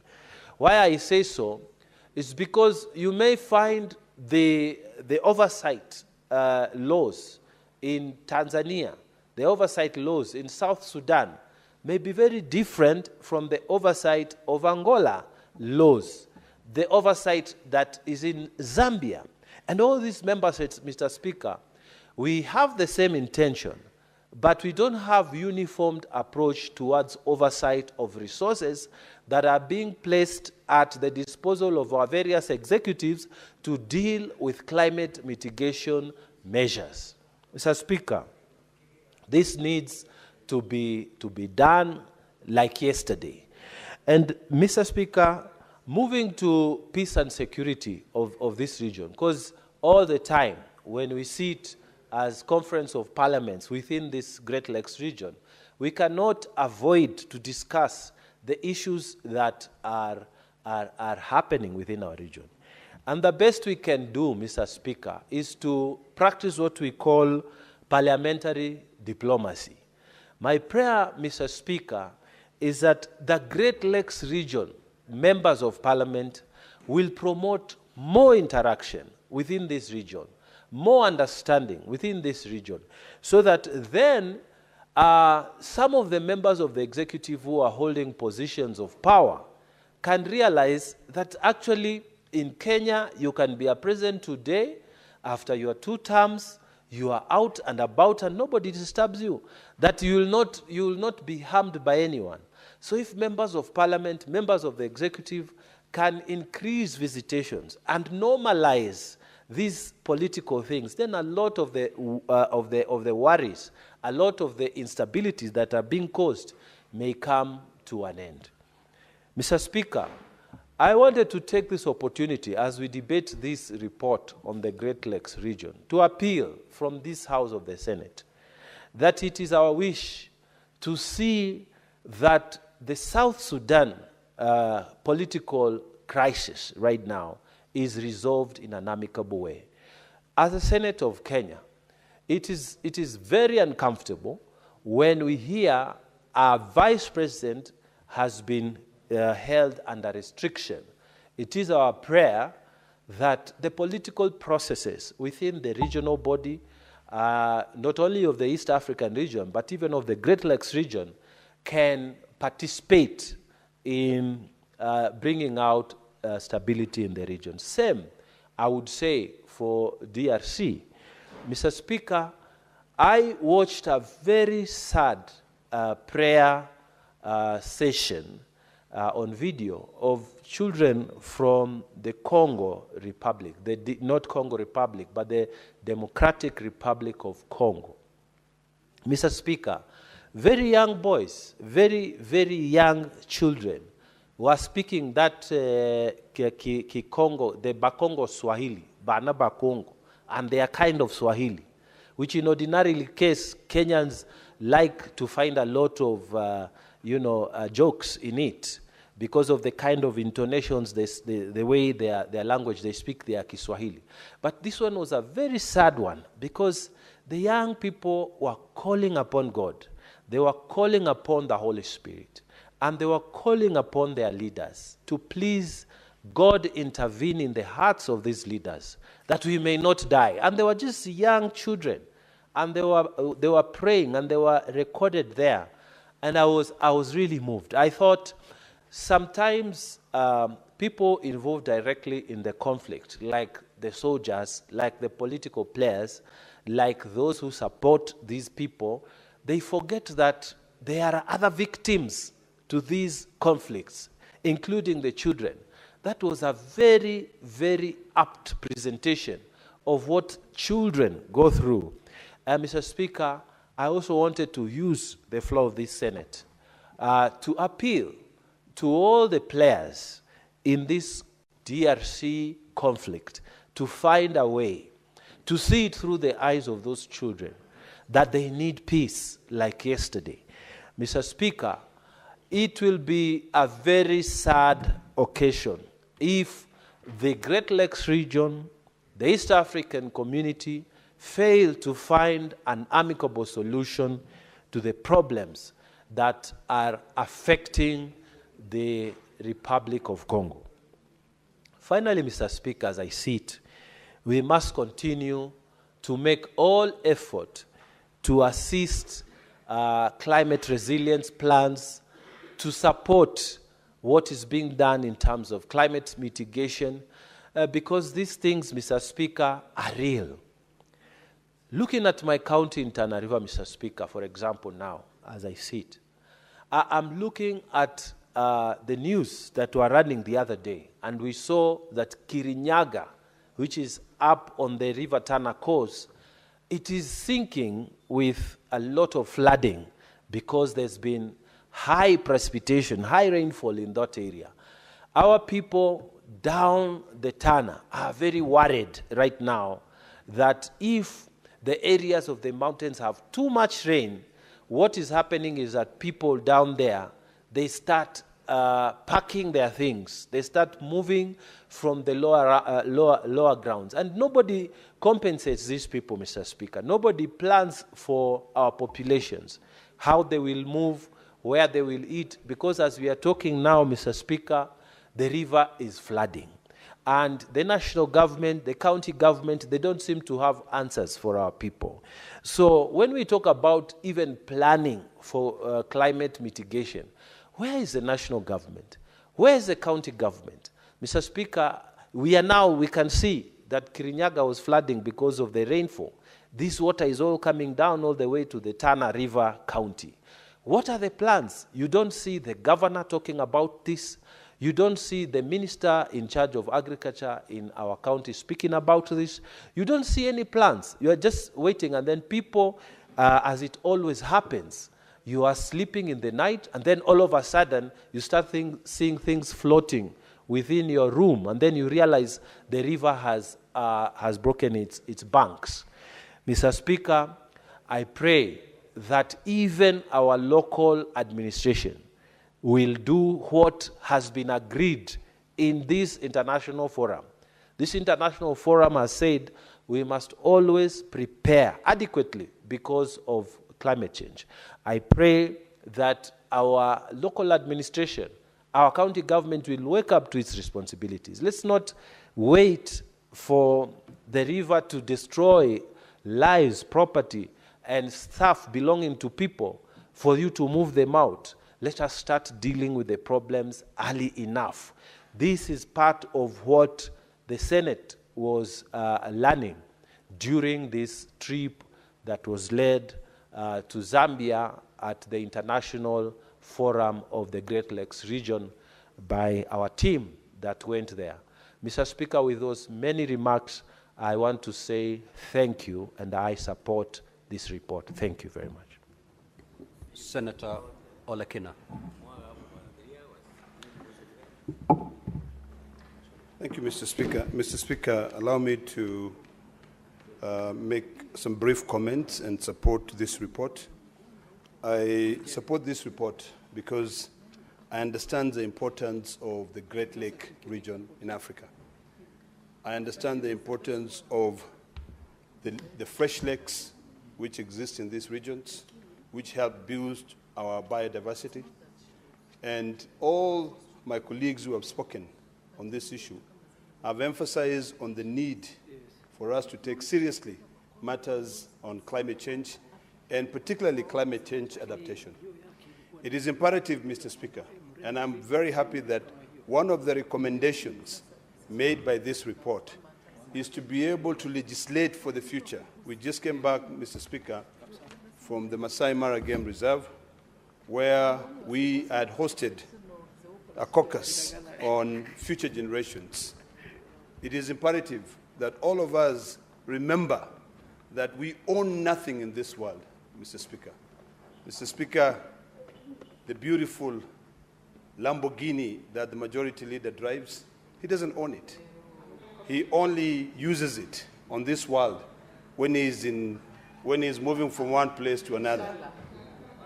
You know, the $1 million house that Senator Mofire owns, he doesn't really own. He's really just a tenant. He will leave it on this earth for the next generation to be able to occupy it. This is very common in the States where I lived, where banks are the ones that own properties. You might think you own your home, and before you realize that you are dead, someone else has taken your home. This is something that I think it should go to the core of this nation. that we own nothing. Even the suit I'm wearing, I don't own it. It's just something to accompany me as I move from one place to another. We own nothing. So with these parliamentarians coming together to be able to discuss the importance of preserving the environment in this Great Lake region, the importance of discussing about the economy of these Great Lake regions, the importance of ensuring that we have a stable society. All these problems that we've had, Mr. Speaker, if you look at what happened during the genocide in Rwanda, where over 800,000 people died, and then all the instability that ensued in the Congo region, all these affects these Great Lake regions. And it's about time that we discuss issues and we follow through. I'm one of the biggest critics of seminars because they normally end up being just talk shops where people talk about what they're going to do. But when it comes to issues that affects future generation, it is something that I give my utmost attention. It is imperative, Mr. Speaker, that this recommendation, that this report has been able to come up with, are followed to the latter. If you look at the one that I just talked about, enact legislation that will introduce measures to safeguard natural resources for future generation and create a more sustainable and resilient future for all. That in itself, Mr. Speaker, requires us to carry both pre and post scrutiny of all our legislations to be able to see, are we legislating for now, or are we legislating also to be able to ensure that future generations are also protected? One of the legislation that I hope that we can be able to relook at is the legislation that deals with the environment. Mr. Speaker, a long time ago, Nairobi was known as the Green City, but now it is the concrete jungle because we are building and building and building, and we are not really caring about the environment. I think it's about time, Mr. Speaker, that now in all our 47 counties, all our urban centers, we start by making sure that we fix the environment. We fix the environment, we plant trees.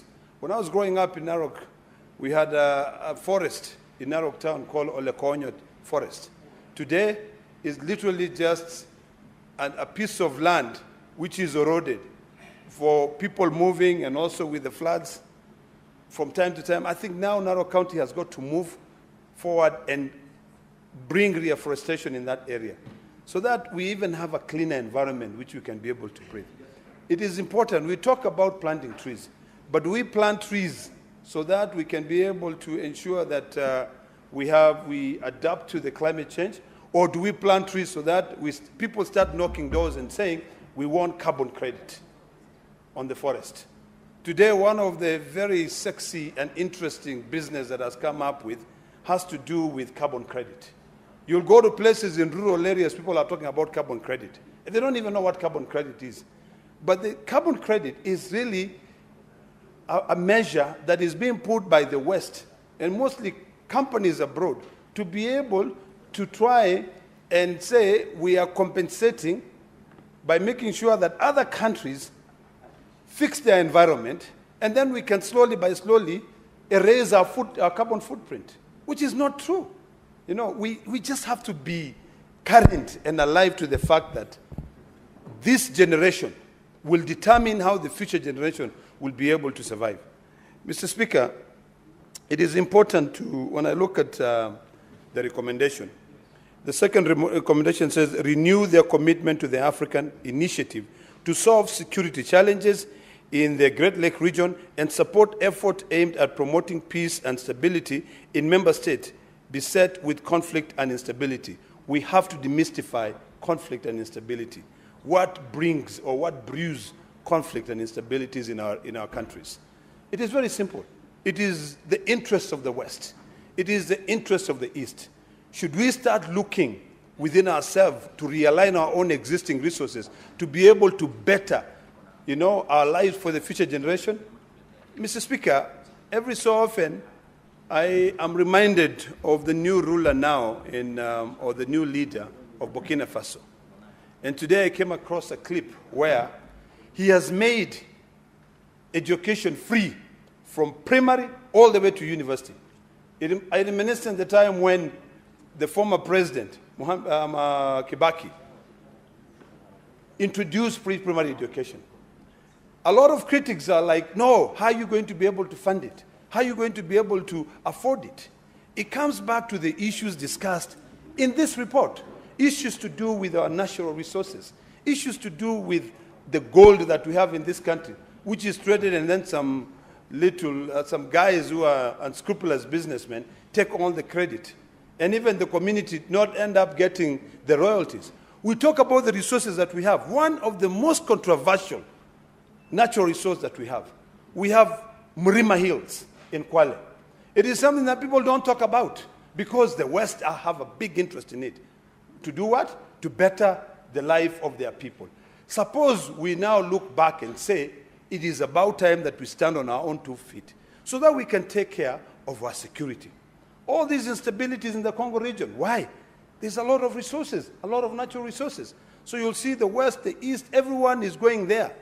You know, recently, Mr. Speaker, I read that the new president of Namibia has decided to hit back at Donald Trump sanctions and say that she actually gave all those investors, all those who are mining in that country, 48 hours to leave the country. And when you go back to Namibia and see the amount of resources which are coming from that country, you'll be shocked. So now, if all of us can start learning from other leaders from other regions, Burkina Faso, let's go to Namibia, and then we bring it back home here, we will be able to ensure that there's security in the Great Lake regions. We'll be able to ensure that our water bodies are fully protected. We'll be able to ensure that even the laws that we develop in this house are climate adaptable to. They are supposed to, you cannot have seeds that you're planting, and this gives me an opportunity now to introduce that I will be introducing an amendment to CAP 326, which has to do with seeds and crops, so that we can be able to start having our own original seeds. We have our own, products in this country that can be able to help adapt to this climate change. So, Mr. Speaker, because of time, and I know a few of my colleagues want to contribute, and maybe my sister would like to move another report, I just want to say that it is imperative that when these reports come, we just don't discuss them, and then we table them, and then they go and collect dust. How do we follow through? And the way to follow through is to self-implement, to ensure that all of us here, when we're here, whatever is written in this report, we take it, we localize it, take it to our counties, make sure that if it is those water bodies, we protect them. If it is they're addressing the issue of forestry, afforestation, we lead by example. I know I was challenged by my colleague from Nandi when he said that a few years ago, I planted trees in the Mao Forest. I want to welcome you to go to the Mao Forest today.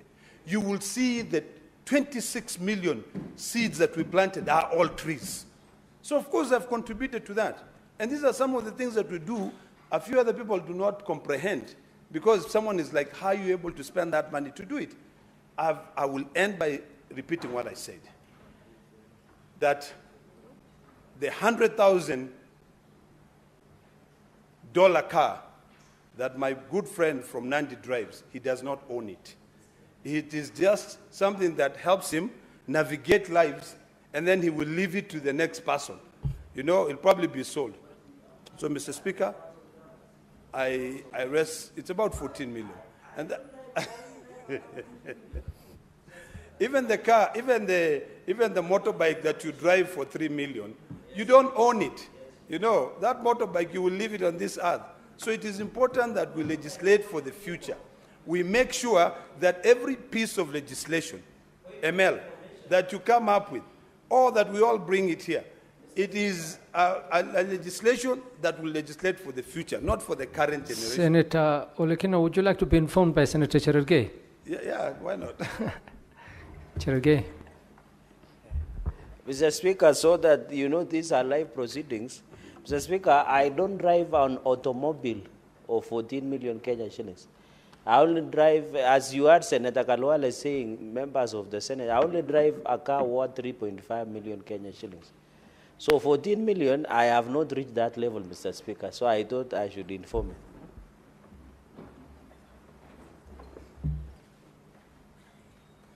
Mr. Speaker, thank you for that kind of information. But the truth of the matter is that it doesn't matter whether it is the car that Senator Tabitha drives that is $220,000 or the car that you drive which is $30,000. You don't own it. It is just a piece of equipment that is supposed to help you. When you die today, you will leave it and it will either be sold or someone else occupy it temporarily. Mr. Speaker, I want to end by saying that I support this report. It is quite detailed, and I want to invite my colleagues to actually go through it. Go through the report, see the recommendation, look at the observations which have been made. It behooves you and I to be able to leave this world a better place than we found it, legislate for the future, and now all of us ought to go into all these pieces of legislation which are here to see whether we can be able to amend them to be able to be fit for future generation, or actually repeal them if they no longer serve any purpose. Otherwise, Mr. Speaker, I thank you. Honourable Senators, there being no other senators wishing to contribute, I call upon the mover to reply. Senator Majority Leader Cheriot.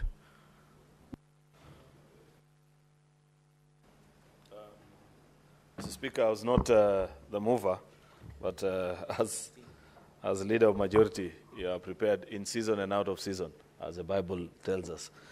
So I will reply on behalf of Senator Matinga, who actually moved this report, which is a report of the 14th ordinary session of the Plenary Assembly and related meetings of the FP, that is a Forum of Parliaments for the International Conference of the Great Lakes Regions.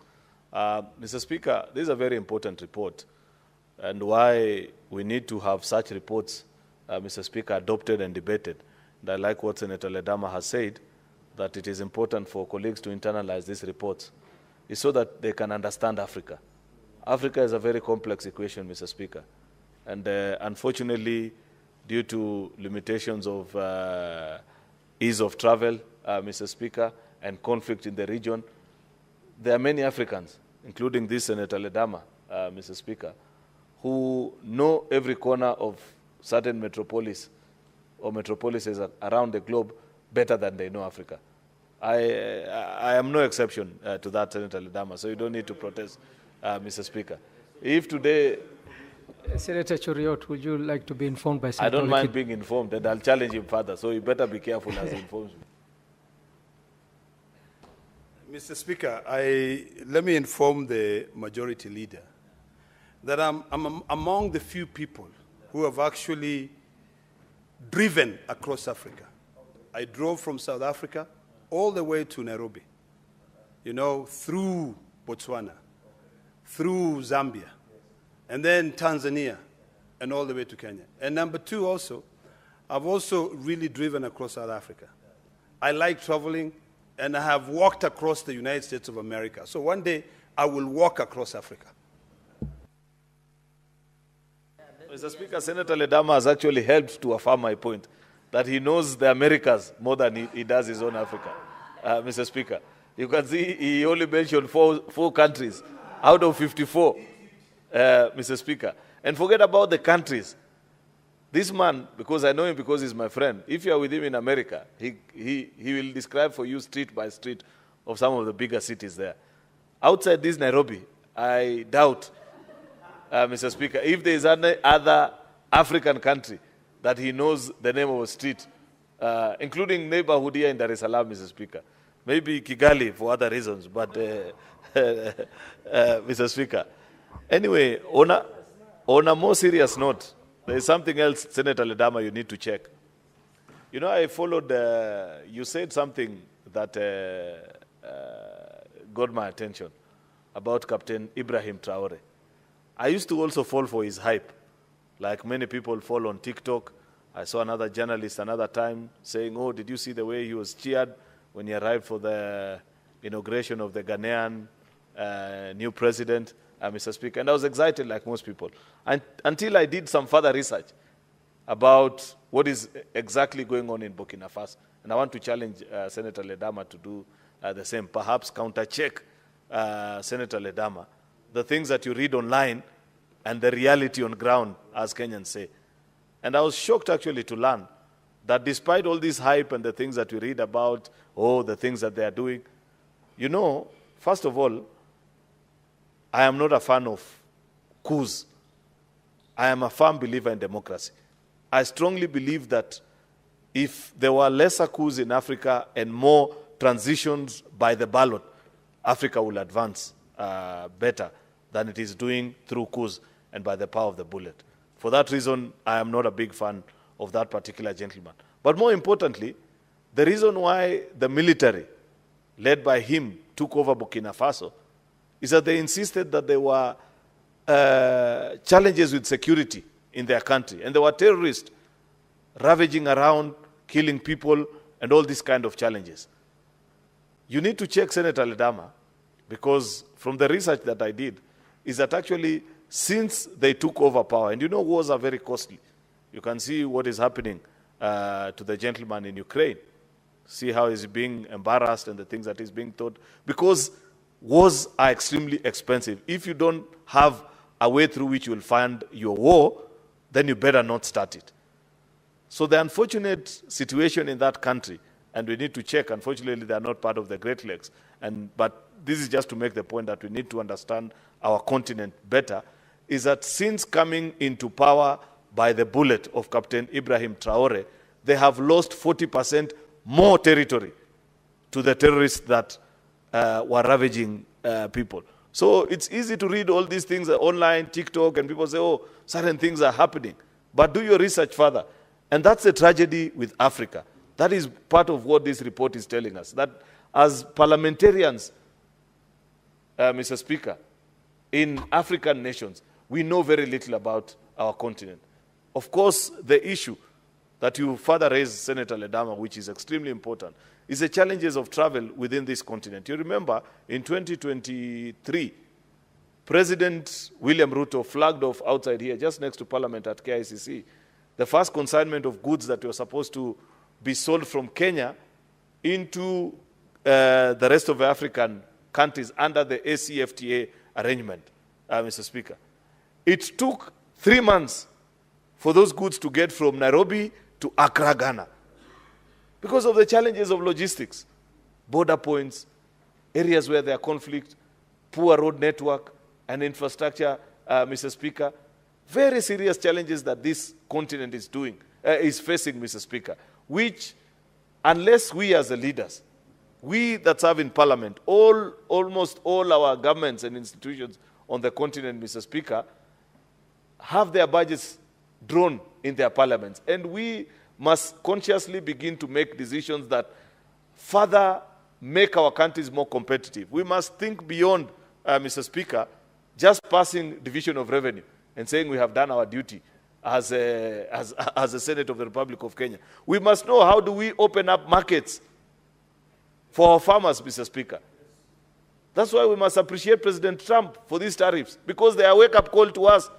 We don't need to fight, Mr. Speaker, to access that market if we were to trade and make it possible for Africans to trade amongst themselves, Mr. Speaker. Half of the goods that we export, Mr. Speaker, actually come back to the rest of the continent at a higher cost. Lipton tea, which leaves Kericho, Mr. Speaker, at $2, arrives back in Accra, having been processed at their facility in France and Netherlands, Mr. Speaker, at $4 or $6, Mr. Speaker.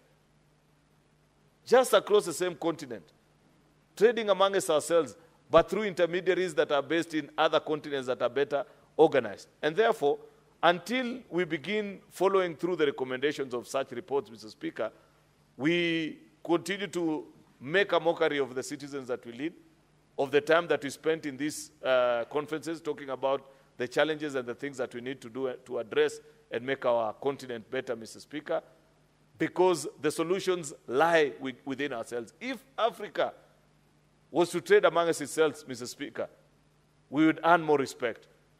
We wouldn't even need to borrow the kinds of money that we are borrowing, Mr. Speaker, to run our economies, Mr. Speaker.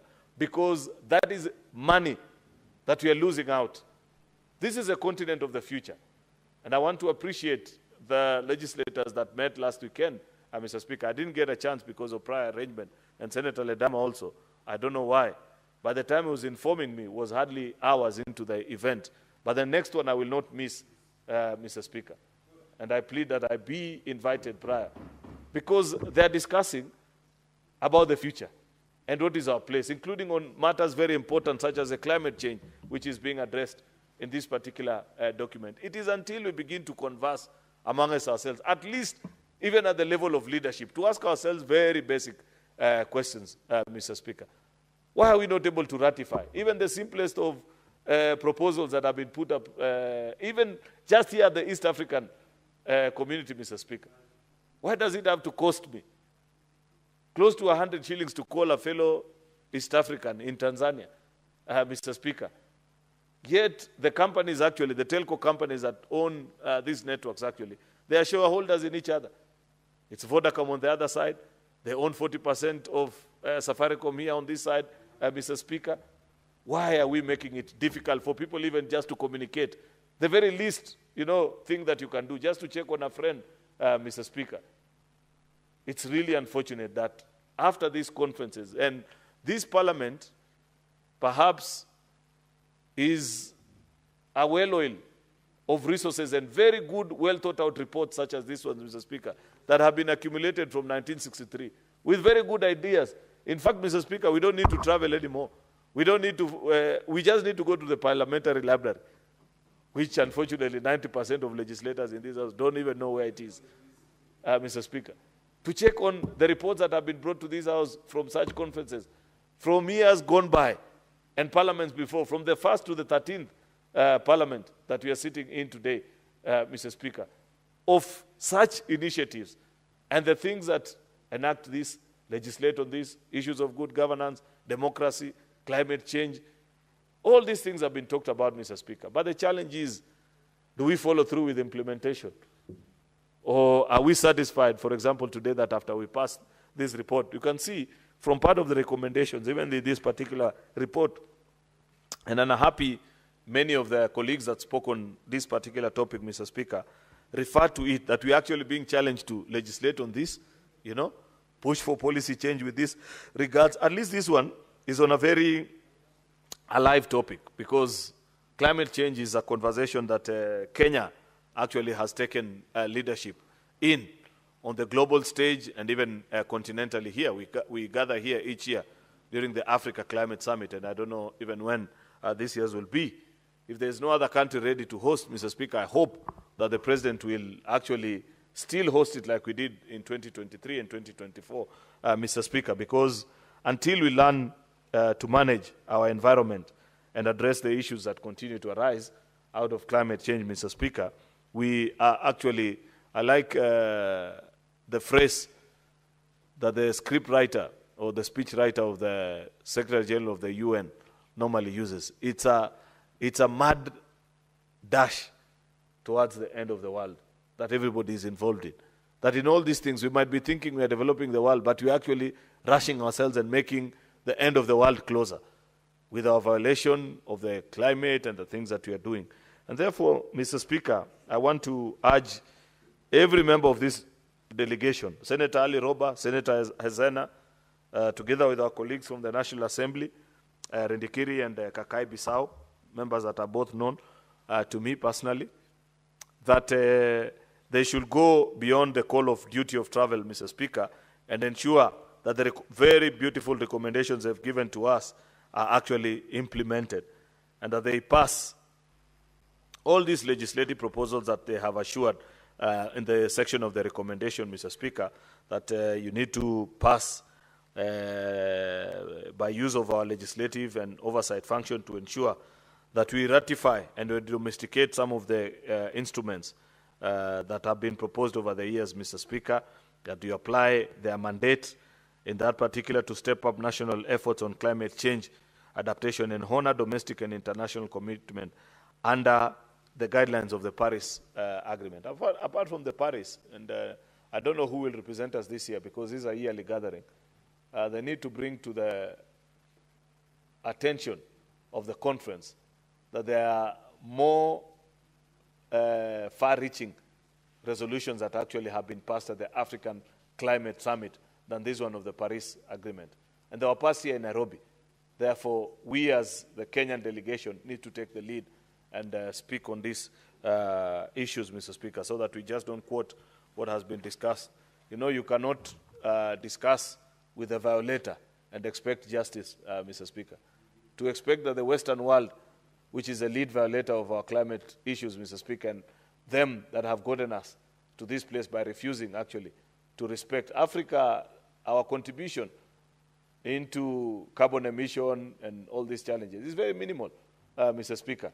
Yet we bear the greatest burden out of the pollution and all these things that arise, Mr. Speaker. So that's why I believe in the recommendations of the Africa Climate Summit, perhaps more deeply than this one that are discussed in the presence and in the homes of the violators themselves, Mr. Speaker. There is also a recommendation on investment in climate adaptation measures that proactively address climate-related health impacts, food insecurity, including the early warning systems for climate-related disease outbreaks and enhancing emergency response. This is about resources, Mr. Speaker, and ensuring that as a country, Mr. Speaker, we set aside resources to address this particular. Senator Moses Kajwang, I haven't heard from him lately, but I know that he was leading a caucus of, I think, legislators. I'm not sure whether it's from both houses or this house alone, where they were thinking about this particular topic, Mr. Speaker, and how we can make our contribution as Parliament here in Kenya alongside others. I hope he can complete on the work and lead the country into achieving that particular issue. They have put in an applause for the first Africa Climate Summit that was spearheaded by our president here in Nairobi, Mr. Speaker, and the strong contribution of the African delegation actually in that particular session. Mr. Speaker, I hope we can follow through. I know it's part of the last things that was discussed in Addis in the month of February during the annual AU summit, Mr. Speaker, and they agreed actually that if no other African country was willing and ready to host it, that Kenya had its borders open, as we've always had on many other issues, of course.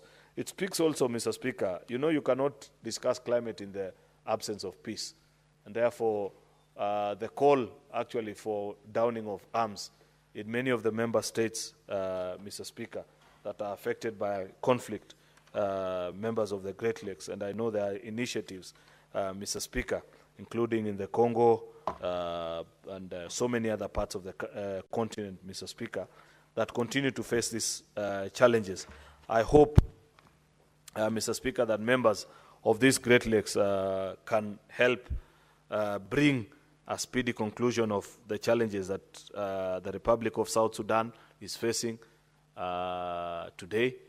Sudan as well, you understand the conflict and the challenges that exist there in.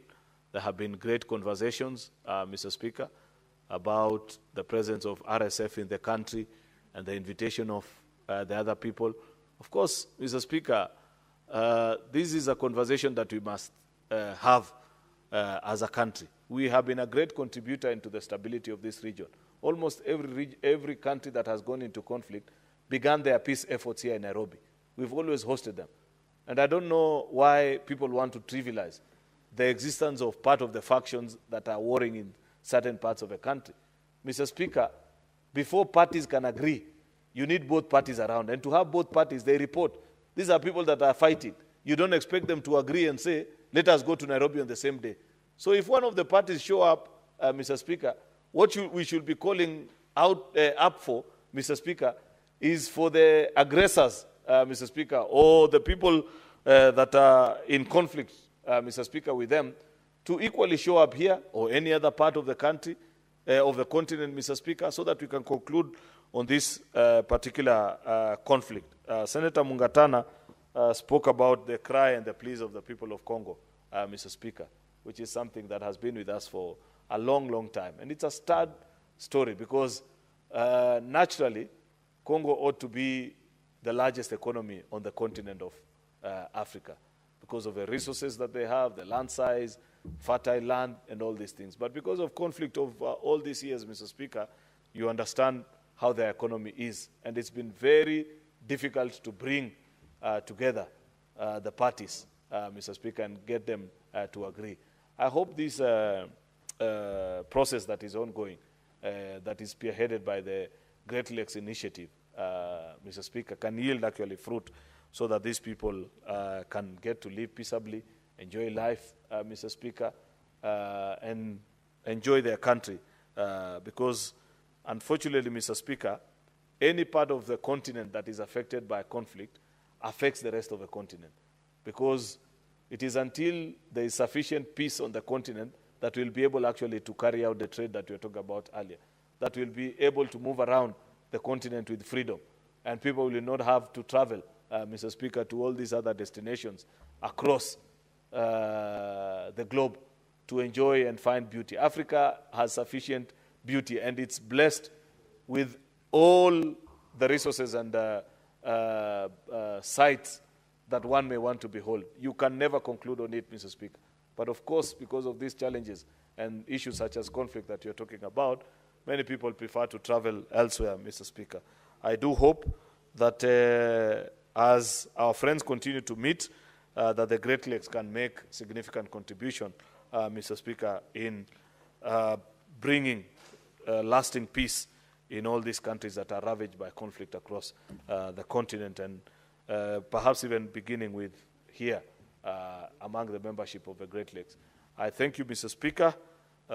With those many remarks, I beg to reply. Mr. Speaker, further, in accordance with Standing Order number 66.3, I want to request that the putting of a question be deferred until a later date. I thank you. Thank you, Senator. The putting of the question shall be deferred. Next order. Order number 9, motion. Report of the proceedings of the Parliamentarians' Dialogue at the Africa Climate Summit 2023, held in the National Assembly Chamber, Parliament Buildings, Nairobi, on 3rd to 6th September 2023. Senator Kajwang is not around, so we shall defer that order. Next order. Order number 10, motion. Report of the Senate delegation to the High-Level Political Forum 2024 on Sustainable Development. Senator Hamida.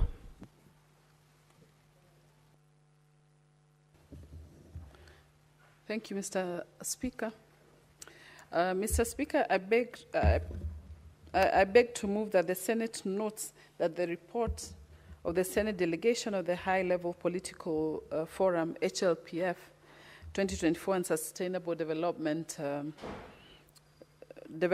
held in New York, United States of America, USA, from 8th to 17th July 2024, laid on the table of the Senate on Thursday, 20th February 2024.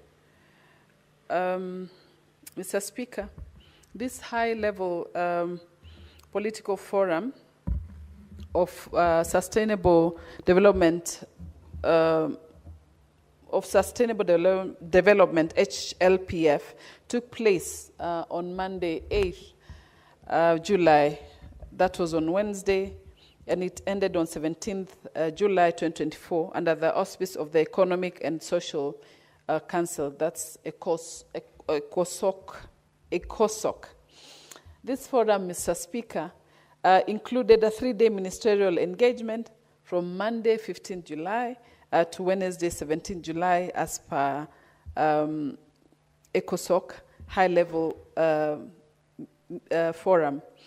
The theme of this HLPF, Mr. Speaker, was regarding the reinforcing the 2030 agenda and eradicating poverty in times of multiple crises, the effective delivery of sustainable resilience and innovative solutions. Mr. Speaker, if you'll allow me to just kindly refer to my few notes because this happened last year, July. It's quite some time. But then, Mr. Speaker, remember it was a high-level political forum in the main United Nations platform on sustainable development, regarding the sustainable development. It has a central role in the follow-up and review the 2030 Agenda for Sustainable Development and Sustainable Development Goals, the SDGs, at the global level. That forum provided for the full effective of participation of all member states of the United States, specialized agencies of the United States, as well as civil society through the major groups and stakeholders coordination mechanism. Mr. Speaker, the 2024 HLPF was the first forum under the auspice of ECOSOC, and after the 2023 SDGs Summit, which was convened at the General Assembly in September 2023. The 2024 HLPF was supported and implemented with a political declaration and other outcomes of the SDG Summit for advancing the 2030 Agenda and the SDGs. This forum attracted over 90 government high-level officials and 125 speakers. In the line with the integrated nature of SDGs goals, it also conducted in depth the reviews of the following goals. Number 1, poverty. Number 2, zero hunger goal, climate action, and peace, justice, and strong institutions. And the other one was partnerships of the goals. Mr. Speaker, the 36 countries presented their voluntary national reviews. It's called the VNR, which was shared in progress of 2030 agenda. In addition, Mr. Speaker, it featured about 236 side events and 13 VNR labs, 13 special events and 14 exhibitions held on margins of the forum, offering the opportunities of the deeper engagement and collaboration. Mr. Speaker, in line with the theme, also, the SDGs looked at the way forward of effective delivery of sustainable and resilient and innovative solutions. The forum was tasked to review the 5 SDGs. Number 1 was eradicating poverty in all its forms everywhere, SDG 1. Number 2 was to end hunger, achieve food security, and improve nutrition, and promote sustainable agricultural, SDG 2. The number 3 was to take urgent action to combat climate change and its impacts. That's SDG 13. Number 4 was to promote peaceful and inclusive societies and sustainable development to provide access to justice for all and build effective, accountable, and inclusive institutions at all levels. That's SDG 16. And the last one was the strengthening of implementation and revitalize the Global Partnership for Sustainable Development. That's SDG 17. Mr. Speaker, the UN Under-Secretary General for Economic and Social Affairs, Lee Juna, informed that the final stretch towards SDG 2030, only 17% of SDGs targets are on track. And also, to be achieved on this one, he reiterated the call of bold action and peace and finance, for peace and finance, highlighting the upcoming Summit of the Future, the 4th International Conference on Financing for Development, and the 2nd World Summit for Social Development as crucial milestones in advancing the SDGs. Mr. Speaker, the Parliamentary Union, the IPU, was also held at the same time. This was on the sidelines of the High-Level Political Forum and Sustainable Development, HLPF. This was held on the 16th July, and the forum under the Governance, Deficits and Climate Disasters. The case for parliamentary action actually engaged parliamentarians in assessing 2 SDGs under the review of HLPF, SDG 16, on peace, justice, and strong institutions, and SDG 13 on climate change. The Parliamentary Forum, Mr. Speaker, reiterated that while the SDGs were important and independent SDG 16 was key because it enabled all other SDGs to succeed, members of parliaments were urged to robust and work towards the more inclusive, transparent, accountable institutions and political environment focused on achieving greater good for all through consensus and cooperation. Mr. Speaker, our parliament was represented at the High-Level Political Forum on Sustainable Development, HLPF 2024, by yours truly, and I was accompanied by Mr. Innocent Mbaya, Senior Clerk Assistant and Secretary to the delegation. The Kenya delegation was actively involved in the deliberations and greatly enriched the resolutions.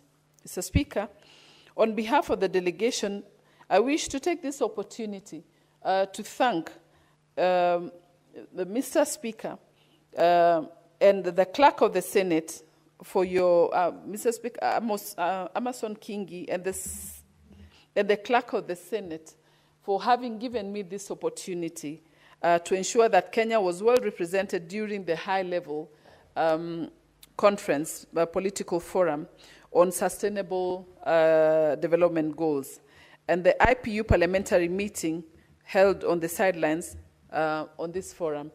Mr. Speaker, it is my pleasure and humble duty to move this motion on this report, highlighting the deliberations and outcomes of the high-level political forum on sustainable development goals, HLPF 2024, and the Parliamentary Forum on the High-Level Political Forum on Sustainable Development Achievement. Mr. Speaker, I beg to move. And may I request Senator Cherargei to support, to second. Senator Cherargei. Thank you, Mr. Speaker, sir. I want from the onset to commend the delegation led by my sister, Senator Amida Kibwana. You know, Senator Amida Kibwana, she is a guru in most of these issues of United Nations, NGOs, and discussions that happen. And I want to say, Mr. Speaker, looking at the report as I second on the Senate delegation to high-level political forum on sustainable development is very important. Mr. Speaker, in early 2000, we focus or refocus our energies on Millennium Development Goals. Now, Mr. Speaker, and Vision 2030, which was internalized, and now we are moving to Sustainable Development Goals, which are 17, Mr. Speaker. And this voluntary review by nations, Mr. Speaker, is very critical. And Mr. Speaker, I want to start the Economic and, of course, Economic and Social Council, United Nations Declaration on Human Rights, and the formation of Economic and Social Council is very important in terms of development in this, across the globe. The Speaker, in this resolution, most of these things needs political direction and guidance and leadership. And for sustainable development, we were just discussing the issue of Great Lakes. And we realized peace and security and stability is very critical for sustainable development. You cannot have development without peace, security, and stability in our region. especially in Horn of Africa and across the world, Mr. Speaker. Then, of course, the issue of dialogue is very important, especially in conflict resolutions, and focus on dynamic action-oriented agenda and considering new and emerging sustainable development challenges. I think, Mr. Speaker, this issue of voluntary national reviews from member states on the implementation of Vision 2030 and sustainable development goals is very critical moving into the future. There must be improved cooperation and coordination between United Nations and across the world between several. Even we are discussing it comes at a time when now United States of America are imposing tariffs to China and other countries, including Africa, where we are told Kenya is among the lowest tariffs that were being imposed. Mr. Speaker, the danger and the threat to sustainable development goals is protectionism by nations across the world. The fact that United States nowadays has imposed tariffs is because they want to protectionism. Even counties where Article 96 has given us power is we are also practicing protectionism, Mr. Speaker. When I want to drive to Garissa, Mr. Speaker, I find cess points. So if you are buying in Thika, for example, machine-cut stones and you want to build a house in Garissa town, you will have to pay cess points from here in Thika, Kiambu County, all the way to Garissa, for example. From here to Nandi, Mr. Speaker. So there is an aspect of double taxation that undermines and threatens the business environment. And that protectionism that we see at the local level of counties is what countries are practicing. And that is why Americans now issuing tariffs. I remember they are trying the New York Stock Exchange, and many others has been faced by the threat of these issues of threats. So does it affect, Mr. Speaker? You saw the United States, and I want to agree with President Donald Trump, Mr. Speaker. And I think President Donald Trump is God-sent. He is the only leader who says he recognizes only two genders. You are either male or female. This issue of transgender and other things is even forbidden by Islamic tradition and by Islamic religion and Christians alike, and even Jews and Hindus. We only have two genders.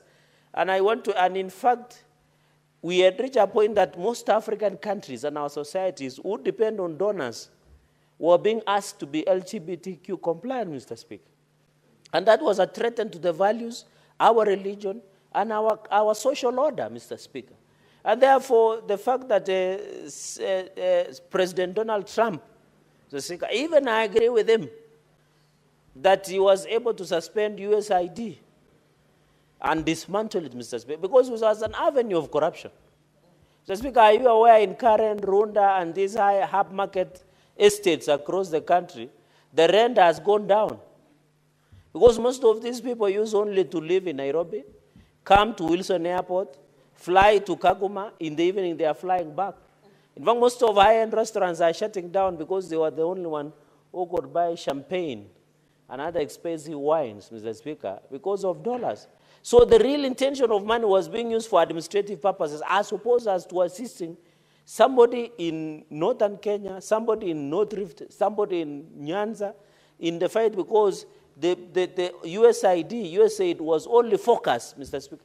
And even you remember when we had the Gen Z protest, Mr. Speaker, there was allegation that some of these funds that come from donors, including USAID, was being used to fund instability across Africa, not only Kenya, Mr. Speaker. And therefore, we need to remain focused. I agree. While we agree with the United States that USAID should have been suspended, I know many people say they used to support health programs across the country. Those are sustainable developments. That the threats that come is nations are becoming protectionist. What should we do as Africans? We need to ensure, and you heard the majority leader said, we need to ensure there is interconnectivity. Mr. Speaker, do you know it is faster and easier to travel to London as opposed to travel, for example, to Accra, Ghana, Mr. Speaker, to travel to Nigeria?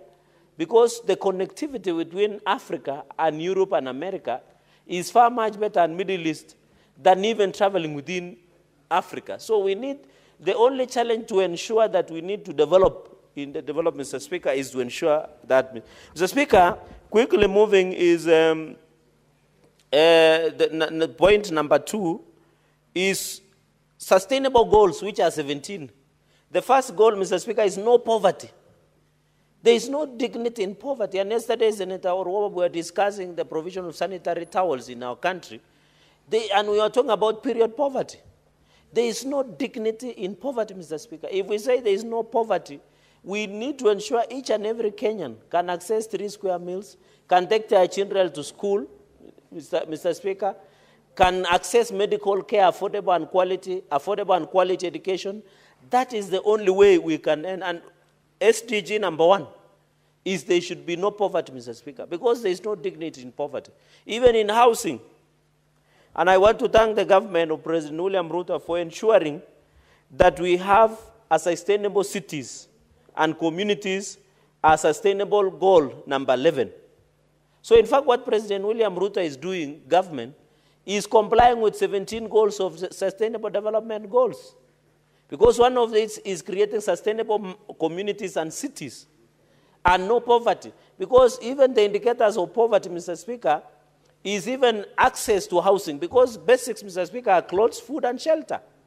So in 60 years down the line, Mr. Speaker, we are still discussing about the basics, food, shelter, and housing. And one of the factors that the government is trying to do is ensure there is a dignified place for living for most of the Kenyans. And you remember during Kibaki era, we had to use slum upgrading program here in Kibra, Mr. Speaker, even through national housing, Mr. Speaker. So, Mr. Speaker, we must refocus the biggest threat to development of sustainable goals, and a threat to development of sustainable goals is we must be compliant with 17 goals. Number 2, Mr. Speaker, we need to end and ensure food security. That is sustainable goal number 2 of 17. Zero hunger, Mr. Speaker. Mr. Speaker, many Kenyans, and that is why as we are pushing for school feeding program, most of our children miss school because of issues of hunger. And that is why we need to ensure that the feeding programs within the ECD centers, Mr. Speaker, we need to refocus our energies. I saw school feeding program here in Nairobi, although the Office of the Auditor General has questioned the issue of school feeding program called Dish in a County for lack of transparency and accountability. Mr. Speaker, we have seen school feeding program, Mr. Speaker, in the financial year of 2022-2023, Mr. Speaker, where over 63 million in Trans Nzoia County, 63 million worth of school feeding program was given out, but only 185,451 packets of 200 meals of milk was being supplied to the school, Mr. Speaker. So you can see counties are planning for school feeding program, but they don't follow it up. Because looking at the Trans Nzoia County in financial year 2023-2024, a program, school feeding program worth 64 million, only less than 1% was delivered by the time the audit was done. Similar to Dish in a County here in Nairobi. So the fact of zero hunger in these countries, we must have a sustainable food security, Mr. Speaker. That is sustainable goal number 2. And I want to thank the government, Mr. Speaker, because we are in planting season in where I come from, in North Rift. When President William Ruto took over government, we used to buy fertilizer at 7,000 shillings. Courtesy of this subsidy program, we are buying fertilizer at 2,500, and it is being supplied, for example, in Nandi County. You go to Lesos NCPB, you go to Mosoriat and Cereals Board, you go to Celia Cereals Board, you go to Kobucha, Mr. Speaker, Cereal Board, where my farmers are picking subsidized fertilizers so that we ensure there is food security in this country, Mr. Speaker. And the reason there is a lot of noise, Mr. Speaker, in the country is because there is enough food. That is what is happening. The reason people are having energy of shouting at government, even acting echoes of one, Mr. Speaker, is because there is enough food in the country. Even Murang'a County, I'm happy I saw the governor of Murang'a, Irungu Wakangata, was issuing, Mr. Speaker, you need to protect me for indigenous behavior of Senator Orwobo. You should just be patient when seniors are speaking. Mr. Speaker. You are protected, Senator Gloria. Yes. Yesterday, she moved her bill for 1.5 hours. Some of us did not have a problem. That is true. Yeah, I'm just trying, because I'm seconding, I'm trying to give the House the information. I'll just finish in the next 2-3 minutes. 2-3 minutes. So, Speaker, I saw, because we want to see best practices, at Muranga County, led by Senator Irungu Kangata, and of course my brother, Senator, you know the money Irungu Kangata uses is what Senator Metu is pushing. Senator Nyutu is pushing in this floor of the House. And I saw him giving out seeds and subsidized fertilizer. That is how he is complying with sustainable call number 2 on zero hunger of ensuring food security. And the reason there is a lot of noise against the government of President William Ruto is because people are full. There is a lot of food in the country. And that is why they are making a lot of noise against this government. People are full, Mr. Speaker. And you remember the former ambassador of United States, Michael Reinfacker, or was it Edward Clay, that the people were too full until they were vomiting on our shoes. And that is what is happening with the opponents of President William Ruto government. If there was no food in this country, there would be no noise. But because the president has implemented the issue of zero hunger and food security in this country, you can imagine, Mr. Speaker. And even let us plant, I'm happy, let us diversify, Mr. Speaker. Finally, I want to just, in 1 minute, touch on what the government, so that members can understand that we had a number of organizations that were presenting, because this is just sustainable development goals that we pick up from Mwai Kibaki. Mr. Speaker, for international reviews, the position of Kenya in that summit in New York was very clear that we need to fight hunger in this country. And I've told you, most of our children don't attend schools because of lack of food. We need to improve on school feeding program. But the school feeding, even the national school feeding program has problems. I can see they normally allocate 4 billion. But National Assembly should come out and do the audit of the program, NACONEX, that is being run by Ministry of Education. It smells, it works, it wafts corruption, Mr. Speaker. You cannot go to Garissa County and give us the primary schools that the school feeding program by Ministry of Education is being done. And that is why we are challenging the National Assembly. Instead of encroaching on the whole functions, like building markets, like wanting to take road maintenance levy fund of 11 billion, they should be oversighting things like NACONEX, things like a provision of sanitary pads. Yesterday we saw where almost $1 billion plus has been issued for the last 2 financial years. They should do their job. And even the Supreme Court has ruled that CDF is unconstitutionally illegal. I want to agree with former Prime Minister Raila Odinga that the work of Parliament, Senate and National is to oversight, represent, legislate, and budget-making program. The National Assembly does not have a business to try and run CDF or any other funds. How do you run? You cannot have your cake and eat it. How do you run a program where you want to come and oversight? So that is what we need to really insist, and I wanted the position of Kenyan government was that, Mr. Speaker, on when they appeared, and it was presented by a lady called Monica Asuna, who was the director of Planning National Treasury in Kenya. And I saw National Assembly complaining about CDF. They normally, when we complain about delayed disbursement to counties, they normally thought we are joking. I thought they are powerful. Why would they want to hold hostage CS body over CDF? Counties today, as we talk, the last disbursement was in February, that counties have been disbursed. Up to now, more than 84 billion plus has not been disbursed to counties. So even as they push, because we are serving one Wanjiku, we are not serving different Wanjikus. Money should go to counties and money should go to CDF. You cannot tell us CDF to have money and counties do not have money, Mr. Speaker, going into the future. So the issue of sustainable development goals, colleagues, which I thought is very important, let us push so that we ensure zero hunger, zero poverty in this country, Mr. Speaker, and ensure we protect our lives, even good health and well-being. The government is running universal health coverage under Social Health Authority fund. Kenyans should ensure, Mr. Speaker, to stop a rampage of medical expenses in our villages every weekend. And I can say to you, as the senators sit here, you can see them in their phones, not because they are playing TikTok or they are watching TikTok. They are sending money to a rampage of medical expenses in the villages. The only way to stop it is to ensure that we register with Social Health Authority, Mr. Speaker, SHA, so that it becomes easy. I can tell you 90% of the Arambes we attend over the weekends is on medical expenses only. And it is on debts, Mr. Speaker, of deferring funeral expenses. We mustn't, but I want to challenge governors, even as President William Ruto, just as a minute, Mr. Speaker, I conclude, even as President William Ruto pushes the issue of SHA, Mr. Speaker, we must ensure that as we push for the registration of SHA, governors must provide medicine in our hospitals and medical services so that we can move as a country. Mr. Speaker, with those many remarks and to allow colleagues to contribute, I beg to second, Mr. Speaker, and I hope the Senator Kajwang will talk about climate action when his time comes up. I thank you, Mr. Speaker.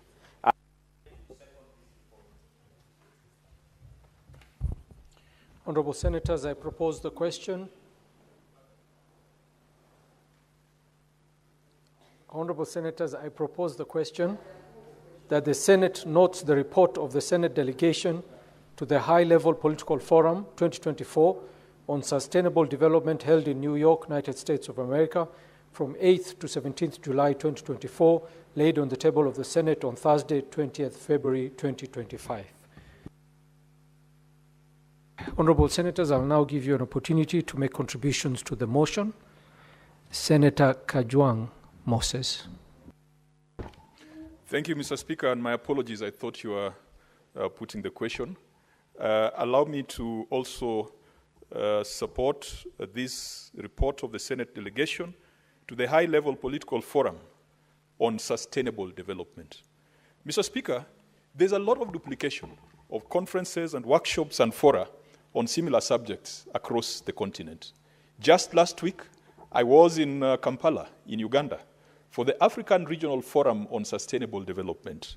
Again, we were looking at the fulfillment of the Sustainable Development Goals from an African perspective, alongside the fulfillment of Agenda 2063 of the Africa Union Commission.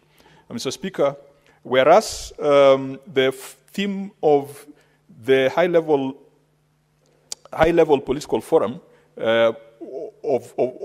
on which this report is based was reinforcing the 2030 agenda and eradicating poverty in times of multiple crises, the effective delivery of sustainable, resilient, and innovative solutions, end of quote.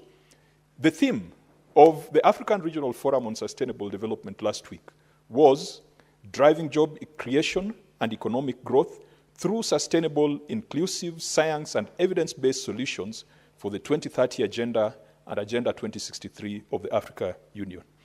Mr. Speaker, they might sound like a duplication, but I want to believe that they complement each other. The more we talk about the issues facing Africa, the more we talk about the challenges facing the globe, the more we arrive at solutions.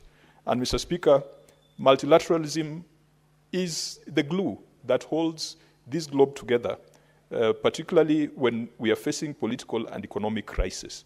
And so, in as much as it might appear as if there are too many talk shops on the same subject, I would still encourage that global players and global partners need to continue talking together. The Sustainable Development Goals, or Agenda 2030, have been a rallying point for economic, social, and political advancement in the globe. Mr. Speaker, as you do recall, we had the Millennium Development Goals, which then morphed into the Sustainable Development Goals, or the 2030 Agenda. But in Africa, we also have the Agenda 2063. What is silent in all these lofty agendas is Vision 2030. And Mr. Speaker, this country came up with a clear, lucid strategy, which envisaged that in the next 4 years, Kenya would be a middle-level, a mid-level, not low mid-level income, but a true middle-income society or middle-income economy.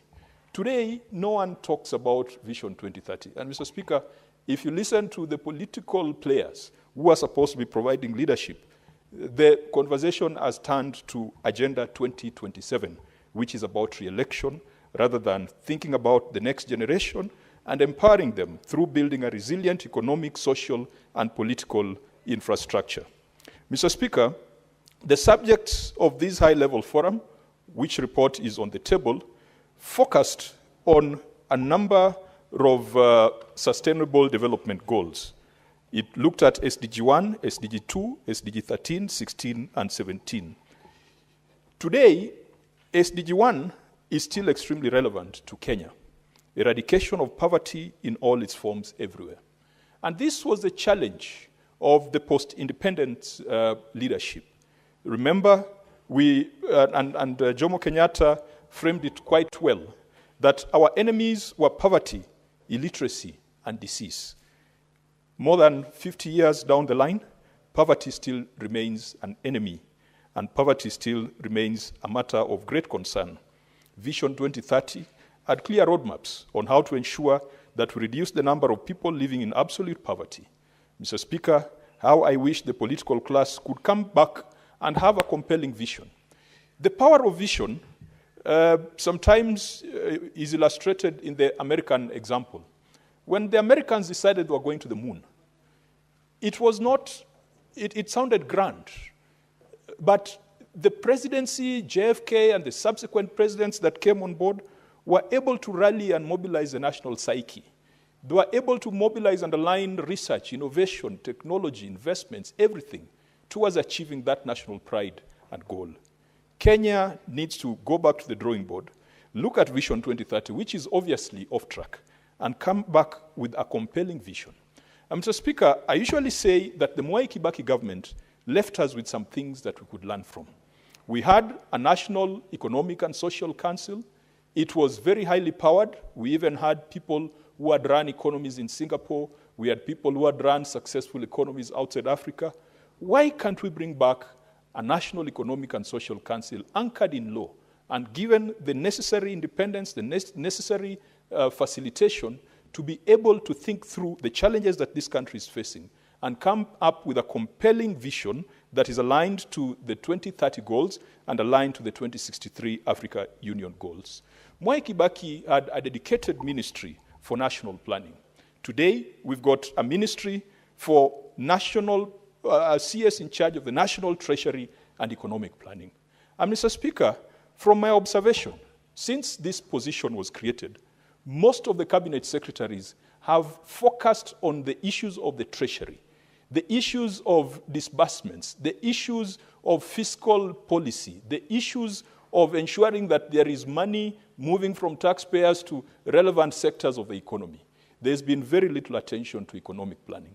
Mr. Speaker, economic planning and running the national treasury sometimes requires two sets of skills and expertise. And perhaps it is time that the president, even when he's thinking about reorganization of his cabinet, he needs to give thought to an independent national economic planning department or ministry that is distinct from that of the national treasury, that looks after the granary and makes sure that whatever goes in is accounted for and whatever goes out is traceable. Mr. Speaker, another subject that was discussed at this forum was to end hunger and to achieve food security, improve nutrition, and promote sustainable agriculture. Mr. Speaker, 3 weeks ago, the CS for Agriculture was in this house, and we put a question to him on what the country's current agricultural policy is, and he confessed that he's still working on it.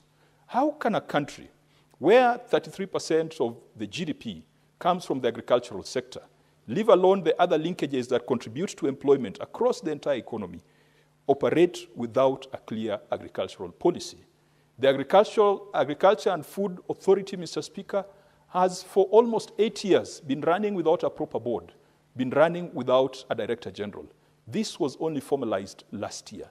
The regulations, sector-specific regulations, have not been brought to this House. And Mr. Speaker, I'm happy that this House processed the amendments to the Statutory Instruments Act that provides timelines and provides stiff penalties to cabinet secretaries or regulatory making entities that delay in making regulations. Agriculture is too important to be left on autopilot. The agricultural policy in this country, Mr. Speaker, save for a few sectors like tea, which has largely been run fairly well because the government has not been allowed to interfere too much. The rest of the sector is driven by God. We are on the mercy of God. We will be talking of an improved productivity, of improved production, but Mr. Speaker, it is about rain. Not too long ago, I saw some top leaders going to church and thanking God for answering their prayers and claiming that they are responsible for the rains that fell on the nation and increased food production. We cannot run a country in this kind of contemporary economy, a global setup, by going through those kind of superstitious and backward beliefs that they are the ones who prayed for rain. It is as if prayer for rain is a preserve of just a few people. Mr. Speaker, successful economies have invested in things that go beyond the act of God. They invest in improved seed. They invest in fertilizer. There is no reason why this country, Mr. Speaker, continues to import and import fertilizer blended when we could. Not too long ago, Toyota was supposed to set up a plant in Uasin Gishu for blending fertilizer.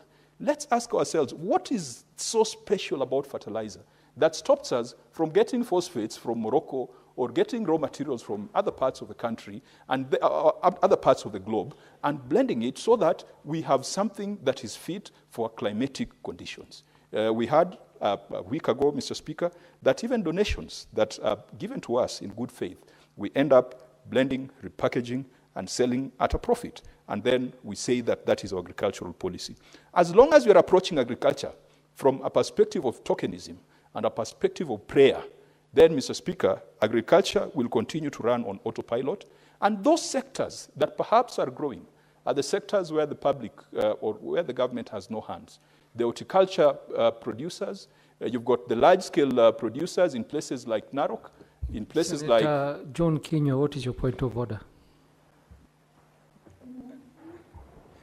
I just want my good friend, Senator Kajwang, to clarify whether he believes in prayers, because he's doubting everything. He's saying we can't leave our... So I'm wondering, why doesn't he believe in any prayers? No, I just want clarity. There's no standing, it's just clarity, because I know he's a good Christian, and he's a good friend of mine. Mr. Speaker, I am a Christian and I'm a believer, but there's an intersection between faith and science, and that the church acknowledges. The Catholic Church, the Anglican Church, the Islamic faith, all the faiths believe in that intersection between science and faith.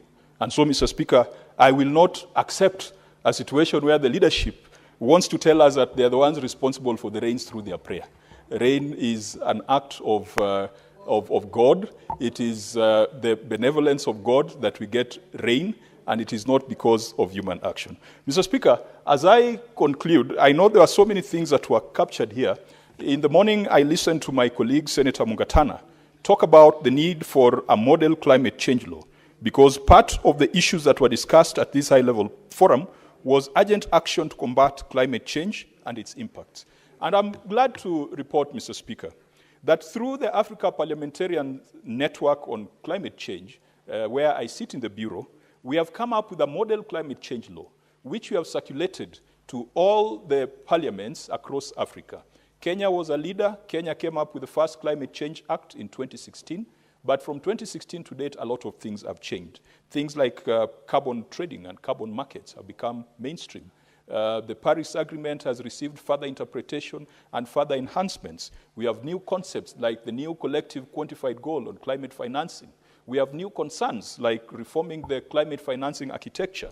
And so, Mr. Speaker, I will soon be presenting to the House and to the relevant committee the proposed climate change law so that we can compare it with Kenya's climate change law and see areas where we can enhance. One of the things that we have proposed in the model climate change law is climate budget tagging. In Uganda, Mr. Speaker, when Parliament processes the budget, they have to produce at least 2 certificates. One certificate is that the budget is gender responsive, and the second certificate is that the budget is climate responsive. I would be happy if Kenya adopted that practice, that every budget must be looked at to ensure that issues of climate are mainstreamed and issues of gender are mainstreamed alongside the other considerations that are in the Constitution. Mr. Speaker, even as we go to the next Africa Climate Summit, the first one having been organized and hosted in Kenya, the next one would probably be hosted in Addis Ababa at the Africa Union headquarters. We need to go there with clarity on what we want to achieve. The biggest elephant in the room is that the people who have made riches out of activities that have polluted and aggravated the climate crisis are unwilling to part with money, a little share of the black proceeds that they've gotten, so that other countries can adapt and other countries can mitigate. And that is why when we went to Baku in Azerbaijan for the last conference of parties, whereas African countries and developing countries had insisted that to deal with the climate crisis, we needed 1.3 trillion US dollars. The rich nations that have grown rich on the back of polluting and very hazardous activities were unwilling to yield. And out of the 1.3 trillion, it is only 300 trillion that was put on the table. And Mr. Speaker, that 300 trillion, so far there are no clear regulations and guidelines on how it will be utilized, and I hope that that will be the focus of all climate change activists as they proceed to Brazil for the next conference of party, to ensure that there are resources or means of implementation to allow developing countries like those in Africa and even those that are not developing like Kenya, which is a low middle income economy, to be able to adapt, to be able to mitigate. Kenya has done very well when it comes to energy. If you look at our energy mix, it's largely renewable, but what we are producing is not enough. Mr. Speaker, I support this report, I support this motion, and I want to encourage that we ensure that we have adequate resources to allow these members to attend this high-level forum, because it helps to sharpen them and it helps to bring them up to date on contemporary global issues. Thank you, Mr. Speaker. Thank you, Senator Kajwang. And Senator Kajwang, as much as I agree with you that rain is the act of God, but even in the Bible and in the Islamic faith, we have seen several stories whereby prophets have prayed for rain. In the Bible, I'm sure there's the story of Elijah, who predicted a drought and then went ahead and prayed to God for rain so that to end the drought. So let us preach the right today. Senator Gloria.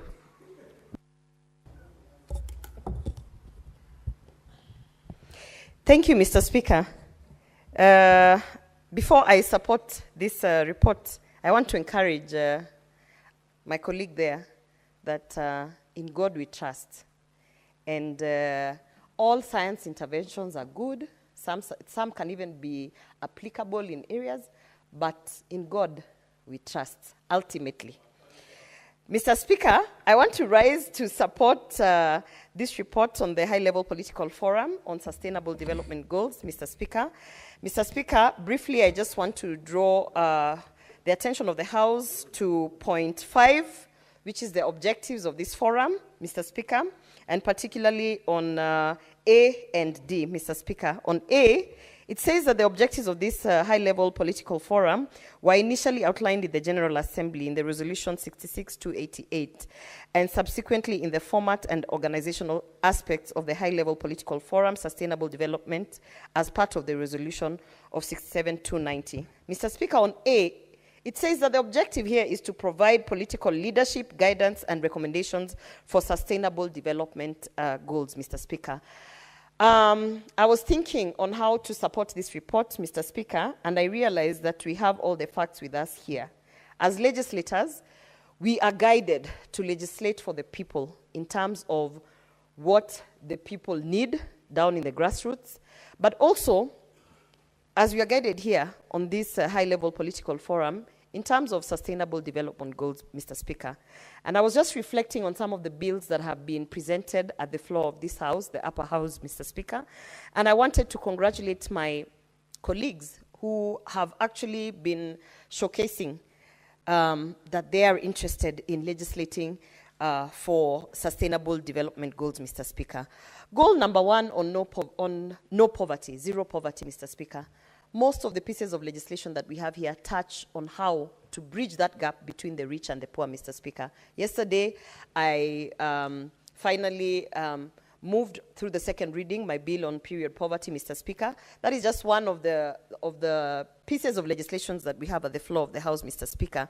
Mr. Speaker, on Goal 4, you know the SDGs are 17. On Goal 4, you have the quality education, Mr. Speaker. And one of the indicators for this SDG Goal 4 is that You have attendance rates at the primary schools and at the colleges, Mr. Speaker. And all this, some of the pieces of legislation that I've seen here, including the bill on child protection by Senator Miraj, Mr. Speaker, is actually speaking to address Goal 4, Mr. Speaker. As I support this report, I also want to talk about Goal 5, which is to achieve the gender equality, Mr. Speaker. Recently, as a woman of Kenya and who has benefited from the affirmative program to represent women in this House, Mr. Speaker, we have had several conversations in the public about femicide, about GBV, about certain issues that are combating the women of Kenya, Mr. Speaker. And some of the conversations have been very saddening, Mr. Speaker, the latest one being that highlighted that, in fact, some of the girls or all of the girls who have been victims, unfortunate victims of femicide, are victims because they are looking for money, Mr. Speaker. As I have seen that the CS nominee of gender has been approved by the committee in the National Assembly, Mr. Speaker, I would like to encourage the legislators, in line with this high-level political forum report, to sit down with the CS nominee for gender, because they have approved her as a committee, Mr. Speaker, and perhaps sensitize her on the Sustainable Development Goal number 5, which is to achieve gender equality with regards to certain matters as femicide. The sensitivity and the importance of us as legislators and leaders of this country understanding a simple fact such that we cannot blame a victim, Mr. Speaker, and purport to be pushing the ideology of the SDGs that are being highlighted here, Mr. Speaker. Mr. Speaker, because of the time limitation that I have, you can see that I'm trying to really hurry through my points. I want to talk about Sustainable Goal 8, which is decent work and the economic growth in this country, Mr. Speaker. Mr. Speaker, the Kenya Kwanza government has really tried, in terms of this SDG, to provide a program under the labor export program, Mr. Speaker, where we have the GTG, our Minister for Labor, going out to negotiate with other governments to try and, ring-fence certain jobs, whether it is manual laborer jobs, whether it is plant operator jobs, drivers, and all these other jobs of dignity out there, so that our youth and the many Kenyans who are jobless can be able to go abroad and offer their skill set to those particular economies while they earn money, Mr. Speaker. Mr. Speaker, I want to say, under this SDG Goal 8, Mr. Speaker, it is very unfortunate that we as a government have really intentionally tried to push this SDG to go out and ring-fence all the jobs that we have there, Mr. Speaker, whether in Saudi Arabia, in Dubai, Germany, Canada, Mr. Speaker, all these other places. And it is so unfortunate to see the holders of these offices that are there, including the Ministry of Labor, butchering a well-intended program, Mr. Speaker. The fact that we have had a series of so many highlights of the fraudulent activities of agents who are colluding with some of the officers, including high officers at the Ministry of Labor, to con Kenyans, Mr. Speaker. Kenyans who are innocently trying to go out to seek a dignified living by working on these jobs that the government has purportedly gone out to look for, Mr. Speaker. I want to just take this opportunity to say that it is a shame that as the holders of this government, Mr. Speaker, I'm speaking from a point of government, Mr. Speaker. I've been nominated by this government to represent women. And as a nominee, I also have to be able to call out some of the things that are happening within government, Mr. Speaker. At this moment, as I support this report, I want to say, Mr. Speaker, it is a shame for the Minister of Labor, Mr. Speaker, to oversight all these activities where Kenyans are really suffering, Mr. Speaker. Kenyans have been conned, thousands and thousands of Kenyan shillings, as they're trying to go out to seek for work, Mr. Speaker, as they're trying to go out to offer their skill sets in these very harsh conditions, Mr. Speaker. We know that Saudi Arabia is not the best place to work, but Kenyans who have no other opportunity because it's not available locally offer their skill set. But we as government, under the Ministry of Labor, Mr. Speaker, are actually not safeguarding our Kenyans, Mr. Speaker. And so I even want to congratulate the sponsor of the Labor Migration Bill, Mr. Speaker, and when that bill comes to the floor of the House, because I know it is on second reading, I do hope that we all pass it, Mr. Speaker, because then we'll be able to deal with curbing all these fraudulent activities, some of them that are brewing, Mr. Speaker, all the way to the office of the Cabinet Secretary, Mr. Speaker. We have rogue agents sitting in the boardrooms of the Minister of Labor and conning Kenyans, Mr. Speaker. I have had the unfortunate experience of actually gathering Kenyans from Bobasi constituency, telling them that the government has provided a really good program to ensure that they get jobs out there, Mr. Speaker, only to deliver them to the hands of conmen who are sitting in the Ministry of Labor, Mr. Speaker. So on a day like today when I'm supporting this report, I want to take this opportunity, Mr. Speaker, again, to ask my party leader, because it is an ongoing issue, to ask my party leader to really stop whatever he's doing and look into this issue of the labor migration, Mr. Speaker. Because what is happening is we are not only sending Kenyans to conmen, but we are harboring thieves, we are harboring conmen in the name of cabinet secretaries and government officers, Mr. Speaker. And it is unfortunate. I feel very embarrassed sometimes to have to stand and speak like this about a government that I support, about a government that has nominated me, Mr. Speaker. But I want to say that there are things that I draw the line, Mr. Speaker, on that point, Mr. Speaker. So today, as I support this report on the which, by the way, has been tabled by the delegation. Mr. Speaker, you know me, I don't get the opportunity to be in any delegation that goes anywhere, Mr. Speaker. So my work is to wait for their reports. When they bring their reports to the House, I read the reports, and then I'm like, oh, is that what you guys went to do in Maputo? Is that what you guys went to do in... But I don't tire. I don't tire because I also believe God has put me here for a reason. So for all other delegations that are going, I continue to urge you to send me the reports. While you go out there and represent us, I will be here supporting the reports and pushing the agenda, Mr. Speaker, because I believe that is why God has put me here. And I want to conclude by saying this delegation did a very good job, Mr. Speaker, and I want to support this report on the high-level political forum on sustainable development goals, and I want to continue to urge my fellow legislators to legislate with this in mind, with the guidelines of the SDGs, and so that we can be able to represent our people and push for development for our people down to the grassroots. Thank you, Mr. Speaker. There being no senators wishing to contribute, I call upon the mover to reply.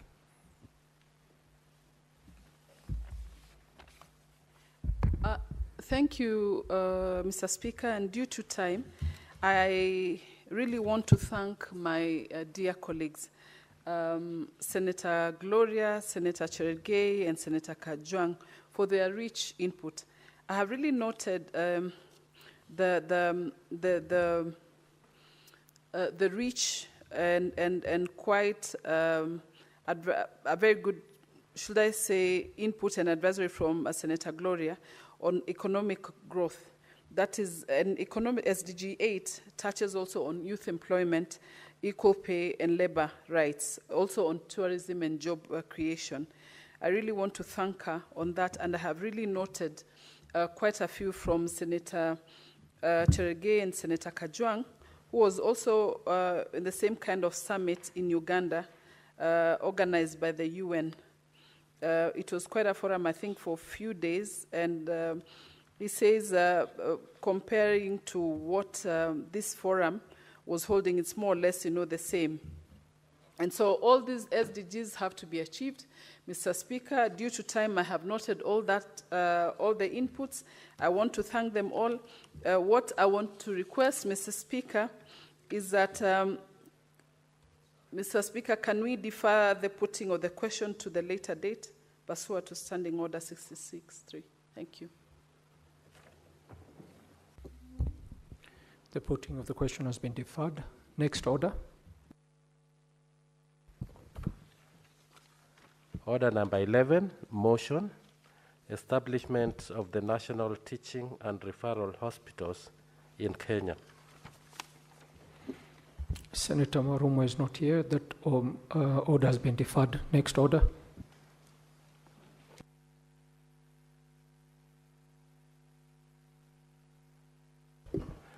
Order number 12, motion. Consolidation of bursary funds for equitable access to education in Kenya.